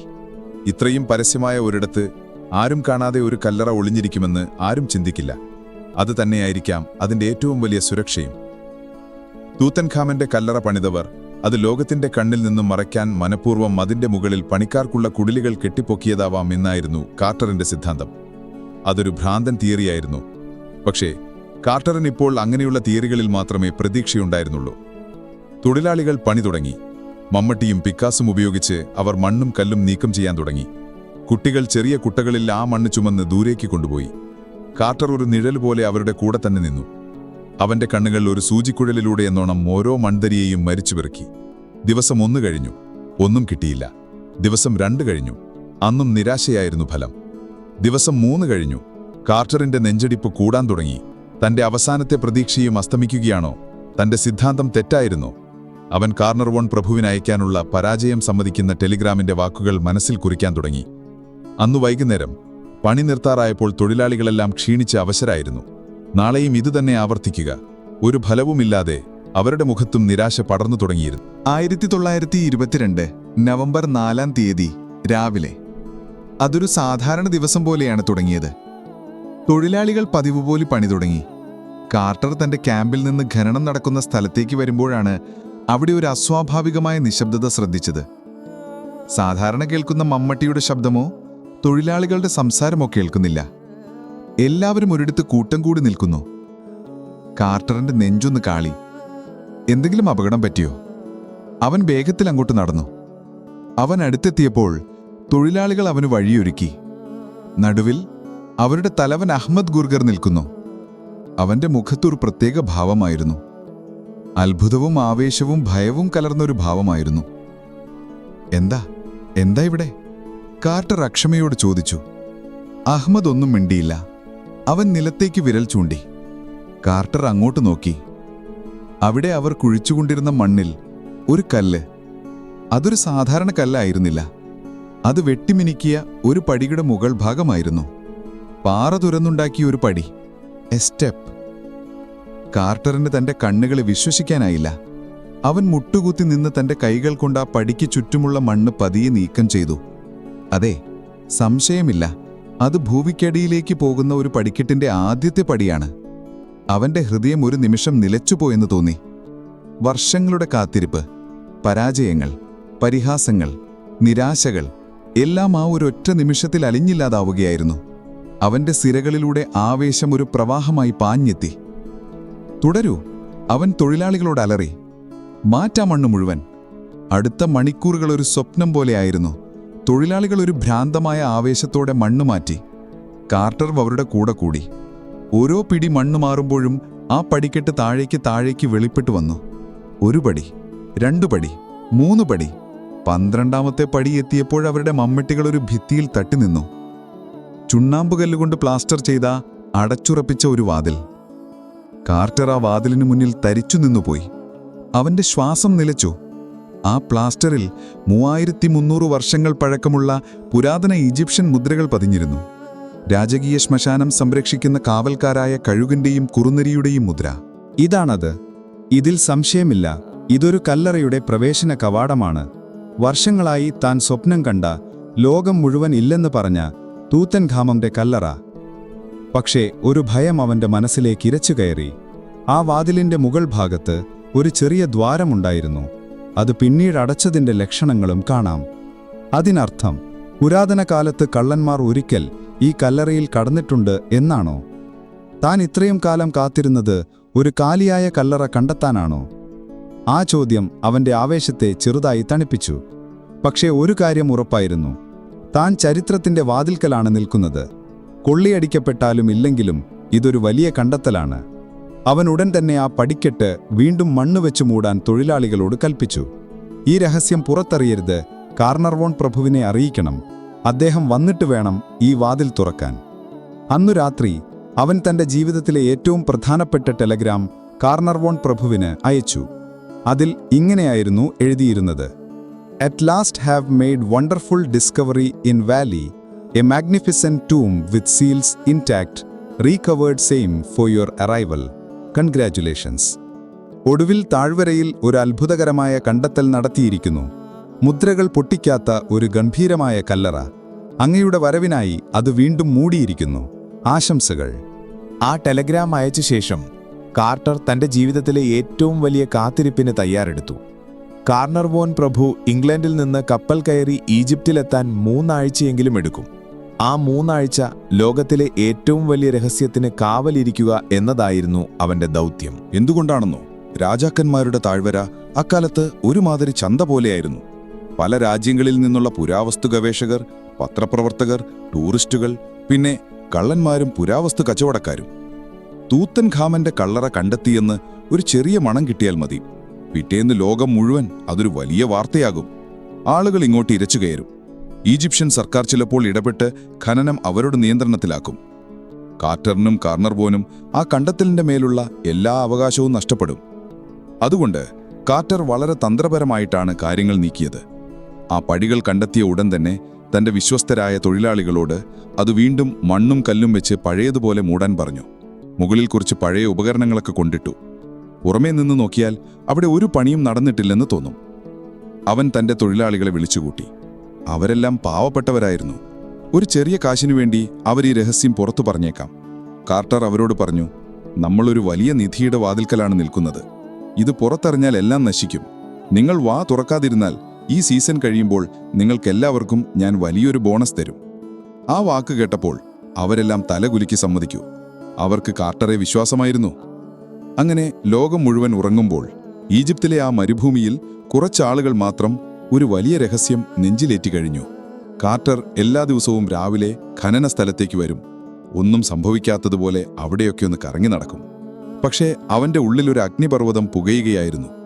ആ മണ്ണിനടിയിൽ എന്തായിരിക്കും? ആ മുദ്രയിട്ട വാതിലിനപ്പുറം എന്തൊക്കെ കാഴ്ചകളായിരിക്കും തന്നെ കാത്തിരിക്കുന്നത്? ആ കല്ലറ ശരിക്കും തൂത്തൻഖാമന്റെ തന്നെയാണോ? അതോ വേറെ ഏതെങ്കിലും പ്രഭുവിന്റെയോ പുരോഹിതന്റെയോ ആണോ? ആ വാതിലിൽ കണ്ട പിന്നീട് അടച്ച ദ്വാരം, കള്ളന്മാർ അകത്ത് കടന്നിട്ടുണ്ടെങ്കിൽ അവരെല്ലാം കൊള്ളയടിച്ചിട്ടുണ്ടാവുമോ? അതോ കുറച്ച് സാധനങ്ങൾ മാത്രമെടുത്ത് പുരോഹിതന്മാർ വന്ന് വീണ്ടും അടച്ചതാണോ? 1000 ചോദ്യങ്ങൾ അവന്റെ തലയിൽ കിടന്ന് പെരുത്തു. രാത്രികളായിരുന്നു ഏറ്റവും ഭീകരം. കാർട്ടറിന് ഉറക്കം വന്നില്ല. അവൻ ആയുധധാരികളായ കാവൽക്കാരെ ആ സ്ഥലത്ത് നിയമിച്ചു. പക്ഷേ അവൻ അവരെയും പൂർണ്ണ വിശ്വാസമായിരുന്നില്ല. പല രാത്രികളിലും അവൻ തന്നെ ഒരു തോക്കുമായി അവിടെ കാവൽ കിടന്നു. നിലാവുള്ള രാത്രികളിൽ താഴ്വര ഒരു പാൽക്കടൽ പോലെ വെട്ടിത്തിളങ്ങും. ആ നിശബ്ദതയിൽ അവൻ ആ മണ്ണിനടിയിൽ ഉറങ്ങുന്ന രാജാവിനോട് സംസാരിക്കുന്നതായി തോന്നും. ക്ഷമിക്കണം, അങ്ങയുടെ ഉറക്കത്തിന് ഭംഗം വരുത്തുന്നതിൽ. പക്ഷേ ലോകം അങ്ങേ അറിയണം. ഈ കാത്തിരിപ്പിനിടയിൽ ആ താഴ്വരയുടെ നിഗൂഢത അവനെ കൂടുതൽ വേട്ടയാടി. ഒരു രാത്രി ശക്തമായ കാറ്റിൽ അവന്റെ ക്യാമ്പിന്റെ അടുത്തുള്ള ഒരു മരക്കൊമ്പ് ഒടിഞ്ഞു വീണു. മറ്റൊരു ദിവസം അവന്റെ വളർത്തുപക്ഷിയായ മഞ്ഞ കാനറി പക്ഷിയെ കൂട്ടിൽ ചത്ത നിലയിൽ കണ്ടെത്തി. ഒരു പാമ്പ് അതിനെ കൊന്നതായിരുന്നു. തൊഴിലാളികൾ അതും ഒരു ദുഷകനമായി കണ്ടു. ഫറവോയുടെ സർപ്പമുണർന്നു. അവർ പിറുപിറുത്തു. ഫറവോമാരുടെ കിരീടത്തിലെ ഒരു പ്രധാന ചിഹ്നമായിരുന്നു സർപ്പം. അത് രാജാവിന്റെ ശക്തിയുടെയും സംരക്ഷണയുടെയും പ്രതീകമാണ്. കാർട്ടർ ഇതൊന്നും കാര്യമാക്കാൻ പോയില്ല. അവന്റെ ശ്രദ്ധ മുഴുവൻ ഇംഗ്ലണ്ടിൽ നിന്ന് വരുന്ന കപ്പലിലായിരുന്നു. ഒടുവിൽ ഏകദേശം 3 ആഴ്ചയ്ക്ക് ശേഷം കാർണർവോൺ പ്രഭുവും അദ്ദേഹത്തിന്റെ മകൾ ലേഡി എവലിൻ ഹെർബർട്ടും ഈജിപ്തിലെ അലക്സാൻഡ്രിയയിൽ കപ്പലിറങ്ങിയെന്ന വാർത്ത വന്നു. കാർട്ടർ അവരെ സ്വീകരിക്കാൻ കൈറോവിലേക്ക് പോയി. കാർണർവോന്റെ മുഖത്ത് ആവേശവും ആകാംക്ഷയും ഒരുപോലെ നിഴലിച്ചിരുന്നു. എന്താണ് കാർട്ടർ? എന്താണ് നിങ്ങൾ കണ്ടെത്തിയത്? അത് ശരിക്കും വലുതാണോ? പ്രഭു, അതൊരു കല്ലറയാണ്. മുദ്രകൾ പൊട്ടിച്ചിട്ടില്ല. പക്ഷെ ബാക്കി കാര്യങ്ങൾ വാതിൽ തുറന്നാലേ അറിയാൻ പറ്റൂ, കാർട്ടർ പറഞ്ഞു. അവർ ലക്സോറിലേക്ക് ട്രെയിനിൽ യാത്ര തിരിച്ചു. ആ യാത്രയിലുടനീളം കാർട്ടർ താൻ കണ്ടെത്തിയ കാര്യങ്ങൾ വിശദീകരിച്ചു. പടിക്കെട്ടിന്റെ കാര്യം, അടച്ച വാതിലിന്റെ കാര്യം, അതിലെ മുദ്രകളുടെ കാര്യം, പിന്നെ കള്ളന്മാർ കയറിയതിന്റെ സംശയവും. എല്ലാം കേട്ടുകഴിഞ്ഞപ്പോൾ കാർണർവോണിൽ ഒരു തരം പിരിമുറുക്കത്തിലായി. ഇതൊരു വലിയ കണ്ടെത്തലാണോ അതോ ഒരു വലിയ നിരാശയാണോ തങ്ങളെ കാത്തിരിക്കുന്നത്? നവംബർ 24-ന് അവർ രാജാക്കന്മാരുടെ താഴ്വരയിലെത്തി. കാർട്ടർ അവരെ നേരെ ഖനനം നടക്കുന്ന സ്ഥലത്തേക്ക് കൊണ്ടുപോയി. അവന്റെ കൽപ്പന പ്രകാരം തൊഴിലാളികൾ ആ പടിക്കെട്ടിന് മുകളിലെ മണ്ണ് വീണ്ടും മാറ്റാൻ തുടങ്ങി. ഓരോ കുട്ട മണ്ണ് മാറുമ്പോഴും കാർണർവോണിന്റെയും ലേഡി എവലിന്റെയും ഹൃദയമിടിപ്പ് കൂടിക്കൂടി വന്നു.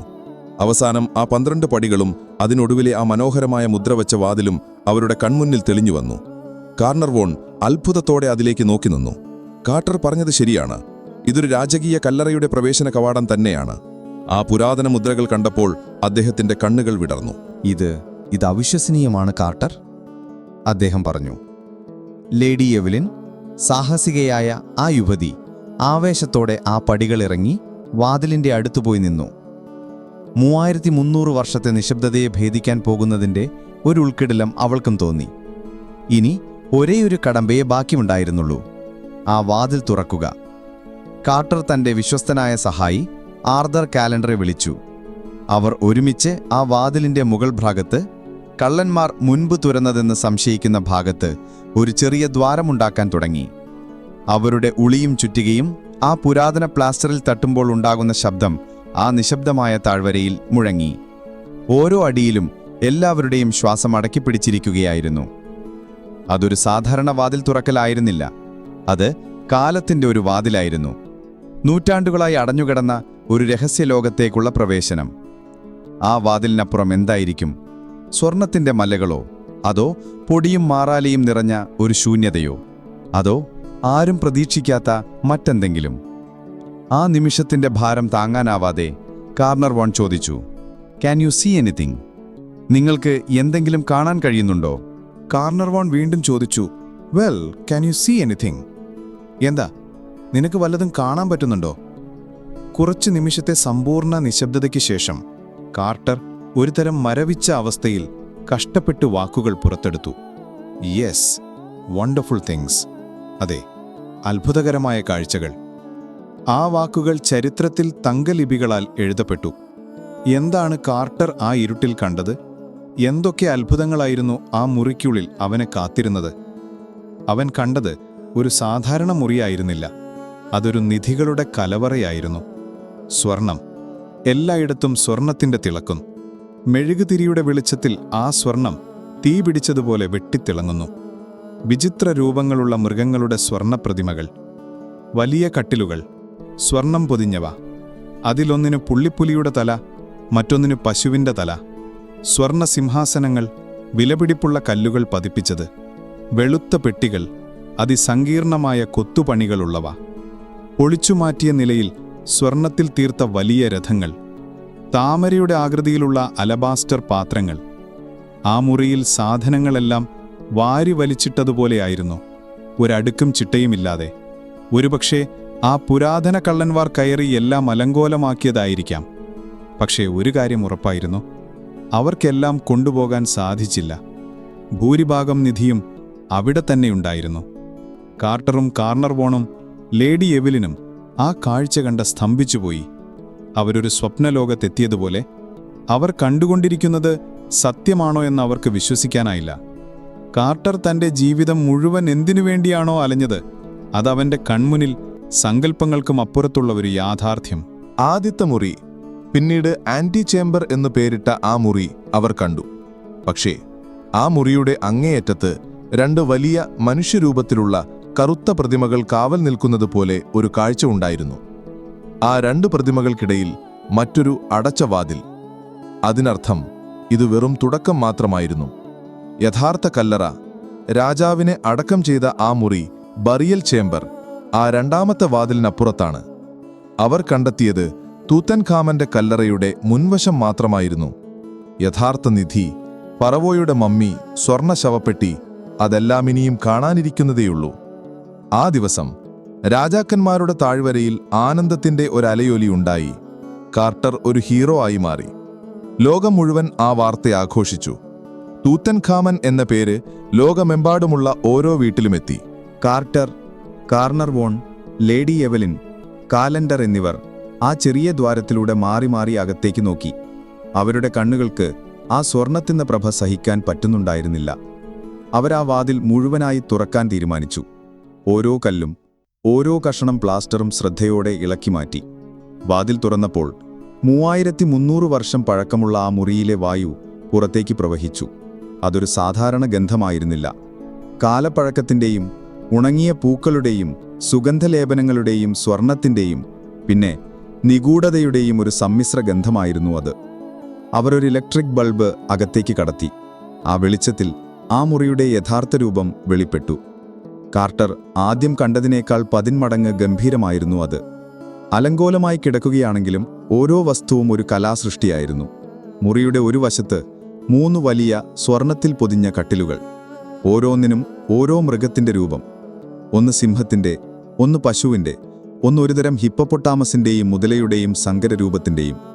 പുരാതന ഈജിപ്ഷ്യൻ വിശ്വാസപ്രകാരം മരിച്ചയാൾക്ക് പുനർജനിക്കാനുള്ള കട്ടിലുകളായിരുന്നു അവ. അതിനടിയിലായി കൊത്തുപണികളുള്ള പെട്ടികൾ. അതിലൊന്നിൽ തൂത്തൻഖാമന്റെ പേര് വ്യക്തമായി കൊത്തിവെച്ചിരുന്നു. ആ പേരു കണ്ട നിമിഷം കാർട്ടറിന്റെയും കാർണർവോണിന്റെയും എല്ലാ സംശയങ്ങളും അവസാനിച്ചു. ഇത് തൂത്തൻഖാമന്റെ കല്ലറ തന്നെയാണ്. തങ്ങൾ ചരിത്രത്തിലെ ശരിയായ സ്ഥലത്താണ് എത്തിയിരിക്കുന്നത്. മുറിയുടെ നടുക്കായി പൊളിച്ചുവെച്ച നിലയിൽ 4 വലിയ രഥങ്ങൾ. ഒന്ന് യുദ്ധത്തിനുപയോഗിക്കുന്ന രഥം, മറ്റുള്ളവ ആഘോഷയാത്രകൾക്കും വേട്ടയാടാനും ഉപയോഗിക്കുന്നവ. അവയെല്ലാം സ്വർണവും വെള്ളിയും കൊണ്ട് അലങ്കരിച്ചിരുന്നു. മറ്റൊരു മൂലയിൽ തൂത്തൻഖാമന്റെ ഒരു സിംഹാസനം, മരത്തിൽ തീർത്ത സ്വർണവും വെള്ളിയും രത്നങ്ങളും പതിച്ച ഒരു അത്ഭുതം. അതിന്റെ പിന്നിൽ തൂത്തൻഖാമനും അങ്കസ്യനാമനും തമ്മിലുള്ള മനോഹരമായ ഒരു ചിത്രം കൊത്തിവെച്ചിരുന്നു. കാലം പോലും മായ്ക്കാത്ത ഒരു പ്രണയചിത്രം. ഇതൊന്നും കൂടാതെ 100 കണക്കിന് മറ്റു വസ്തുക്കൾ, വസ്ത്രങ്ങൾ വയ്ക്കുന്ന പെട്ടികൾ, ഭക്ഷണസാധനങ്ങൾ നിറച്ച പാത്രങ്ങൾ, അതിലുണങ്ങിയ താറാവും മാംസവും വരെ ഉണ്ടായിരുന്നു. വീഞ്ഞുഭരണികൾ, ആയുധങ്ങൾ, സംഗീതോപകരണങ്ങൾ, കളിക്കാനുള്ള ബോർഡ് ഗെയിമുകൾ, ഒരു രാജാവിന് മരണാനന്തര ജീവിതത്തിൽ ആവശ്യമെന്ന് തോന്നുന്ന എന്തും അവിടെയുണ്ടായിരുന്നു. ഒരു ചെറിയ ജീവിതം തന്നെ ആ മുറിയിൽ അടക്കം ചെയ്തിരുന്നു. പക്ഷേ കാർട്ടറിന്റെ ശ്രദ്ധ മുഴുവൻ ആ മുറിയുടെ വലതുവശത്തെ ഭിത്തിയിലായിരുന്നു. അവിടെ 2 കറുത്ത പ്രതിമകൾ ഒരു വാതിലിന് കാവൽ നിൽക്കുന്നു. തടിയിൽ തീർത്ത് കറുത്ത രസിൻ പൂച്ചി സ്വർണം കൊണ്ട് അലങ്കരിച്ച മനുഷ്യന്റെ അതേ വലിപ്പമുള്ള 2 പ്രതിമകൾ. തൂത്തൻഖാമന്റെ അതായത് ആത്മാവിന്റെ പ്രതിരൂപങ്ങളായിരുന്നു അവ. അവരുടെ കയ്യിൽ സ്വർണദണ്ഡുകളും ഗദകളും ഉണ്ടായിരുന്നു. അവരുടെ കണ്ണുകൾ മുന്നറിയിപ്പെന്നോളം മുറിയിലേക്ക് കടക്കുന്നവരെ തുറിച്ചു നോക്കി. ആ 2 പ്രതിമകൾക്കിടയിൽ മറ്റൊരടച്ച വാതിൽ. ആദ്യത്തെ വാതിൽ പോലെ തന്നെ പ്ലാസ്റ്റർ ചെയ്ത് മുദ്രവച്ച ഒരു വാതിൽ. ഇവിടെയാണ് യഥാർത്ഥ രഹസ്യം ഒളിഞ്ഞിരിക്കുന്നത് എന്ന് കാർട്ടറിന് ഉറപ്പായിരുന്നു. ഇത് ശവകുടീരത്തിലേക്കുള്ള വാതിലാണ്. ഫറവോയുടെ മമ്മി, സ്വർണ ശവപ്പെട്ടികൾ, മുഖം മൂടി എല്ലാം ഇതിനപ്പുറത്തായിരിക്കും. കാർണവോൻ പ്രഭു ആവേശത്തോടെ പറഞ്ഞു, കാർട്ടർ, നമുക്കിതും തുറക്കാം, ഇപ്പോൾ തന്നെ. പക്ഷേ കാർട്ടർ സമ്മതിച്ചില്ല. അവൻ പറഞ്ഞു, പ്രഭു, പറ്റില്ല. ഈ ആദ്യത്തെ മുറിയിലുള്ള സാധനങ്ങൾ തന്നെ എണ്ണിയെടുക്കാനും ഫോട്ടോ എടുക്കാനും പാക്ക് ചെയ്യാനും മാസങ്ങളെടുക്കും. ഓരോന്നും അമൂല്യമാണ്. ഒരു കേടുപാടും പറ്റാതെ ഇത് പുറത്തെടുക്കണം. അതെല്ലാം കഴിഞ്ഞിട്ടേ നമുക്ക് അടുത്ത വാതിൽ തുറക്കാൻ പറ്റൂ. കാർട്ടറിന്റെ പ്രൊഫഷണലിസം അവിടെയും വിജയിച്ചു. ആവേശത്തിന് വഴങ്ങി ഒരു എടുത്തുചാട്ടം നടത്തിയാൽ ചരിത്രപരമായ തെളിവുകൾ നശിക്കുമെന്നവൻ അറിയാമായിരുന്നു. അങ്ങനെ ലോകത്തിലെ ഏറ്റവും വലിയ പുരാവസ്തു ജോലികളിൽ ഒന്നിന് അവിടെ തുടക്കമായി. കാർട്ടർ ഒരു വലിയ ടീമിനെ സംഘടിപ്പിച്ചു. മെട്രോപൊളിറ്റൻ മ്യൂസിയത്തിലെ ഫോട്ടോഗ്രാഫറായ ഹാരി ബർട്ടൺ, ഡ്രോയിങ്ങിനായി ആൽഫ്രഡ് ലൂക്കസ്, പുരാവസ്തു സംരക്ഷണത്തിനായി ആർത്തർ മേസ്, അങ്ങനെ പലരും. അവർ ആ ചെറിയ കല്ലറയെ ഒരു ആധുനിക ലാബറട്ടറിയാക്കി മാറ്റി. ഓരോ വസ്തുവും എടുക്കുന്നതിന് മുമ്പ് അതിരിക്കുന്ന സ്ഥലത്ത് വെച്ച് ഫോട്ടോ എടുക്കും, അതിനൊരു നമ്പർ കൊടുക്കും, അതിൻ്റെ ഒരു വിശദമായ വിവരണം എഴുതിയുണ്ടാക്കും. എന്നിട്ട് അതീവ ശ്രദ്ധയോടെ ഒരു പൂവിനെ എടുക്കുന്ന ലാഘവത്തോടെ അതിനെ പുറത്തെടുക്കും. പുറത്ത് തയ്യാറാക്കിയ താൽക്കാലിക ലാബിൽ വെച്ച് അതിനു വേണ്ട പ്രഥമ ശുശ്രൂഷകൾ നൽകി പഞ്ഞിയിലും തുണിയിലും പൊതിഞ്ഞ് കൈറോവിലെ മ്യൂസിയത്തിലേക്ക് അയക്കും. ഈ ജോലി മാസങ്ങളോളം, വർഷങ്ങളോളം നീണ്ടുനിന്നു. ലോകം അക്ഷമയോടെ കാത്തിരുന്നു ആ രണ്ടാമത്തെ വാതിൽ എപ്പോൾ തുറക്കുമെന്നറിയാൻ. പത്രക്കാരെല്ലാ ദിവസവും പുതിയ കഥകൾ മെനഞ്ഞു. കല്ലറയ്ക്കുള്ളിലെ സ്വർണത്തിന്റെ കണക്കുകളെക്കുറിച്ച് ഊഹാപോഹങ്ങൾ പരന്നു. ഈ തിരക്കുകൾക്കിടയിലാണ് ആ കല്ലറയുടെ ശാപം പതുക്കെ തലപൊക്കി തുടങ്ങിയത്. അതിൻ്റെ ആദ്യത്തെ ഇരയെ അത് തിരഞ്ഞെടുത്തു കഴിഞ്ഞിരുന്നു. 1923 ഫെബ്രുവരിയിൽ എല്ലാ ഒരുക്കങ്ങളും പൂർത്തിയായ ശേഷം കാർട്ടറും കാർണവോനും ആ രണ്ടാമത്തെ വാതിൽ, ശവകുടീരത്തിലേക്കുള്ള വാതിൽ തുറക്കാൻ തീരുമാനിച്ചു. ആദ്യത്തെ വാതിൽ തുറന്ന അതേ നാടകീയതയോടെ അവർ ആ വാതിലിലും ഒരു ദ്വാരമുണ്ടാക്കി. കാർട്ടർ ഉള്ളിലേക്ക് നോക്കി. അവൻ കണ്ട കാഴ്ച അവന്റെ സങ്കല്പങ്ങൾക്കും അപ്പുറമായിരുന്നു. മുറി നിറയെ ഒരു വലിയ സ്വർണ്ണപ്പെട്ടി. അതൊരു പെട്ടിയായിരുന്നില്ല, ഒരു ദേവാലയം പോലെ തോന്നിക്കുന്ന ഒരു വലിയ പേടകം. മുറിയുടെ ഭിത്തികളിൽ തട്ടിത്തട്ടി നിൽക്കുന്ന അത്രയും വലുപ്പമുള്ള, തടിയിൽ തീർത്ത് സ്വർണം കൊണ്ട് പൊതിഞ്ഞ ഒരു ഭീമാകാരമായ പേടകം. അതിന്റെ വാതിലുകൾ അടച്ചിരുന്നു, അതിലും പുരാതന മുദ്രകൾ. അതിനർത്ഥം ഫറവോയുടെ ശവപ്പെട്ടി ഇതിനുള്ളിലാണ്. പക്ഷേ ഇതൊരൊറ്റ പേടകമല്ല. ഇതിനുള്ളിൽ ഉള്ളിയിലെ പാളികൾ പോലെ ഇനിയും പേടകങ്ങളുണ്ടാകാം, ഒരു പക്ഷേ 3 or 4. അതെല്ലാം തുറന്നതിന് ശേഷം മാത്രമേ യഥാർത്ഥ ശവപ്പെട്ടി കാണാൻ സാധിക്കൂ. ഈജിപ്ഷ്യൻ ഫറവോമാർ തങ്ങളുടെ മൃതദേഹം എത്രമാത്രം സുരക്ഷിതമായാണ് അടക്കം ചെയ്തിരുന്നത് എന്നതിൻ്റെ ഏറ്റവും വലിയ ഉദാഹരണമായിരുന്നു അത്. പടിക്കെട്ടുകൾ, 2 അടച്ച വാതിലുകൾ, പിന്നെ പേടകങ്ങൾക്കുള്ളിലെ പേടകങ്ങൾ. അവർ ആ വലിയ പേടകത്തിന്റെ മുദ്ര പൊട്ടിച്ച് അതിന്റെ വാതിലുകൾ തുറന്നു. ഉള്ളിൽ അവർ പ്രതീക്ഷിച്ചതുപോലെ രണ്ടാമതൊരു സ്വർണ്ണപ്പെട്ടി. അതിൻ്റെയും വാതിലുകൾ തുറന്നപ്പോൾ 3-മതൊരെണ്ണം. അതിൻ്റെ വാതിലുകൾ തുറന്നപ്പോൾ 4-മത്തെ, അവസാനത്തെ പേടകം. ആ 4-മത്തെ പേടകത്തിനുള്ളിൽ മഞ്ഞ ക്വാർട്സൈറ്റ് കല്ലിൽ തീർത്ത ഒരു വലിയ ശവപ്പെട്ടി. അതിൻ്റെ 4 മൂലകളിലും ചിറകുകൾ വിരിച്ചു രാജാവിനെ സംരക്ഷിക്കുന്ന ദേവതകളുടെ രൂപങ്ങൾ കുത്തിവെച്ചിരുന്നു. ആ ശവപ്പെട്ടിയുടെ ഭീമാകാരമായ മൂടി ഉയർത്താൻ അവർക്ക് പ്രത്യേക കപ്പിയും സംവിധാനങ്ങളും വേണ്ടിവന്നു. എല്ലാവരും ശ്വാസമടക്കി പിടിച്ചു നിൽക്കെ അവർ ആ മൂടി ഉയർത്തി. അതിനുള്ളിൽ ലോകം ഇന്നുവരെ കണ്ടിട്ടുള്ളതിൽ വെച്ച് ഏറ്റവും മനോഹരമായ കാഴ്ചകളിലൊന്ന് അവരെ കാത്തിരുന്നു. മനുഷ്യന്റെ ആകൃതിയിൽ സ്വർണത്തിൽ തീർത്ത ഒരു ശവപ്പെട്ടി. തൂത്തൻഖാമന്റെ രൂപം അതിൽ കൊത്തിവച്ചിരുന്നു. അവന്റെ കയ്യിൽ രാജാവിന്റെ അധികാര ചിഹ്നങ്ങളായ ദണ്ടും ഗദയും, നെറ്റിയിൽ കഴുകന്റെയും സർപ്പത്തിന്റെയും രൂപങ്ങൾ. പക്ഷേ കഥ അവിടെയും തീർന്നില്ല. ആ സ്വർണ്ണ ശവപ്പെട്ടിക്കുള്ളിൽ ഇനിയും 2 ശവപ്പെട്ടികൾ കൂടിയുണ്ടായിരുന്നു, ഒന്നിനുള്ളിൽ മറ്റൊന്നായി. ഏറ്റവും ഉള്ളിലെ 3-മത്തെ ശവപ്പെട്ടി തങ്കത്തിൽ തീർത്തതായിരുന്നു. 240 പൗണ്ട്, അതായത് ഏകദേശം 110 കിലോഗ്രാം തനി തങ്കം. ആ 3-മത്തെ ശവപ്പെട്ടി തുറന്നപ്പോൾ ഒടുവിൽ 3300 വർഷത്തെ നിദ്രയ്ക്ക് ശേഷം തൂത്തൻഖാമൻ എന്ന ബാലരാജാവ് ലോകത്തിനു മുന്നിൽ വെളിപ്പെട്ടു. അവന്റെ മമ്മിയെ ലിനൻ തുണികൊണ്ട് പല തട്ടുകളായി പൊതിഞ്ഞിരുന്നു. ആ തുണികൾക്കിടയിൽ 150-ലധികം ആഭരണങ്ങളും രക്ഷയ്ക്കുള്ള ഏലസകളും വച്ചിരുന്നു. അവന്റെ മുഖത്ത് ലോകപ്രശസ്തമായ ആ സ്വർണ്ണമുഖമൂടി, തങ്കത്തിൽ തീർത്ത് ലാപ്പിസ് ലാസൂലി പോലുള്ള വിലപിടിപ്പുള്ള കല്ലുകൾ പതിച്ച ആ മുഖമൂടി പുരാതന ഈജിപ്തിലെ കലയുടെ ഏറ്റവും വലിയ ഉദാഹരണമായി ഇന്നും കണക്കാക്കപ്പെടുന്നു. ആ കണ്ടെത്തൽ ഒരു വിജയമായിരുന്നു. പക്ഷേ ആ വിജയത്തിന് വലിയൊരു വില കൊടുക്കേണ്ടി വരുമെന്ന് അവർ അറിഞ്ഞില്ല. ലോകം മുഴുവൻ തൂത്തൻഖാമന്റെ സ്വർണ്ണക്കല്ലറിയുടെ വിജയഗാഥകൾ പാടിപ്പുകഴ്ത്തുമ്പോൾ ആ വിജയത്തിന്റെ ശില്പികളിലൊരാളായ ലോർഡ് കാർണർവോണിന്റെ ജീവിതത്തിൽ കാർമേഘങ്ങൾ ഉരുണ്ടുകൂടുകയായിരുന്നു. ശാപം അതിന്റെ ഏറ്റവും പ്രധാനപ്പെട്ട ഇരയെ ലക്ഷ്യം വെച്ച് കഴിഞ്ഞിരുന്നു. 1923 മാർച്ച് മാസം. കല്ലറയുടെ ആദ്യഘട്ട ജോലികളെല്ലാം കഴിഞ്ഞ് കാർണർവോൺ പ്രഭു ഒരു ചെറിയ ഇടവേളയ്ക്കായി കൈറോവിലെ കോണ്ടിനെന്റൽ സവോയ് എന്ന ആഡംബര ഹോട്ടലിൽ താമസിക്കുകയായിരുന്നു. ഒരു ദിവസം രാവിലെ ഷേവ് ചെയ്തുകൊണ്ടിരുന്നപ്പോൾ അദ്ദേഹത്തിന്റെ ബ്ലേഡ് കവിളിലെ ഒരു ചെറിയ മുഴിയിൽ തട്ടിമുറിഞ്ഞു. അതൊരു കൊതുക് കടിച്ച പാടായിരുന്നു. കുറച്ചു ദിവസങ്ങൾക്ക് മുൻപ് രാജാക്കന്മാരുടെ താഴ്വരയിൽ വെച്ച് ഒരു കൊതുക് കടിച്ചതായിരുന്നു അത്. അദ്ദേഹം അതത്ര കാര്യമാക്കിയില്ല. ഒരു ചെറിയ മുറിവല്ലേ. പക്ഷേ ആ ചെറിയ മുറിവ് പഴുക്കാൻ തുടങ്ങി. അദ്ദേഹത്തിന് കലശലായ പനി പിടിച്ചു. ശരീരം വിറയ്ക്കാൻ തുടങ്ങി. ദിവസങ്ങൾക്കുള്ളിൽ അദ്ദേഹത്തിന്റെ ആരോഗ്യനില വളരെ മോശമായി. പഴുപ്പ് രക്തത്തിൽ കലർന്ന് സെപ്റ്റിസീമില എന്ന ഭീകരമായ അവസ്ഥയിലേക്ക് കാര്യങ്ങൾ നീങ്ങി. അതോടൊപ്പം ന്യൂമോണിയയും ബാധിച്ചു. കൈറോവിലെ ഏറ്റവും മികച്ച ഡോക്ടർമാർ അദ്ദേഹത്തെ ചികിത്സിച്ചു. പക്ഷേ ഒന്നിനും ഒരു ഫലവുമുണ്ടായില്ല. പ്രഭുവിന്റെ ശരീരം മരുന്നുകളോട് പ്രതികരിക്കുന്നുണ്ടായിരുന്നില്ല. അദ്ദേഹം അബോധാവസ്ഥയിലായി. ഇടയ്ക്കിടെ ബോധം വരുമ്പോൾ അദ്ദേഹം തൂത്തൻഖാമനെക്കുറിച്ച് എന്തൊക്കെയോ പുലമ്പുന്നുണ്ടായിരുന്നു. ഞാൻ അവന്റെ ശബ്ദം കേൾക്കുന്നു, അവൻ എന്നെ വിളിക്കുന്നു.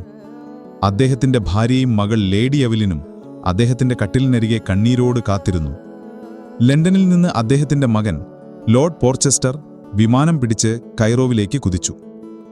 ലോർഡ് കാർണർവോൺ മരണക്കിടക്കയിലാണെന്ന വാർത്ത ലോകത്തെ ഞെട്ടിച്ചു. പത്രങ്ങൾ വീണ്ടും ശാപകഥകൾ പൊടിതട്ടിയെടുത്തു. ഫറവോയുടെ പ്രതികാരം, കല്ലറ തുറന്ന പ്രഭു മരണത്തോട് മല്ലിടുന്നു.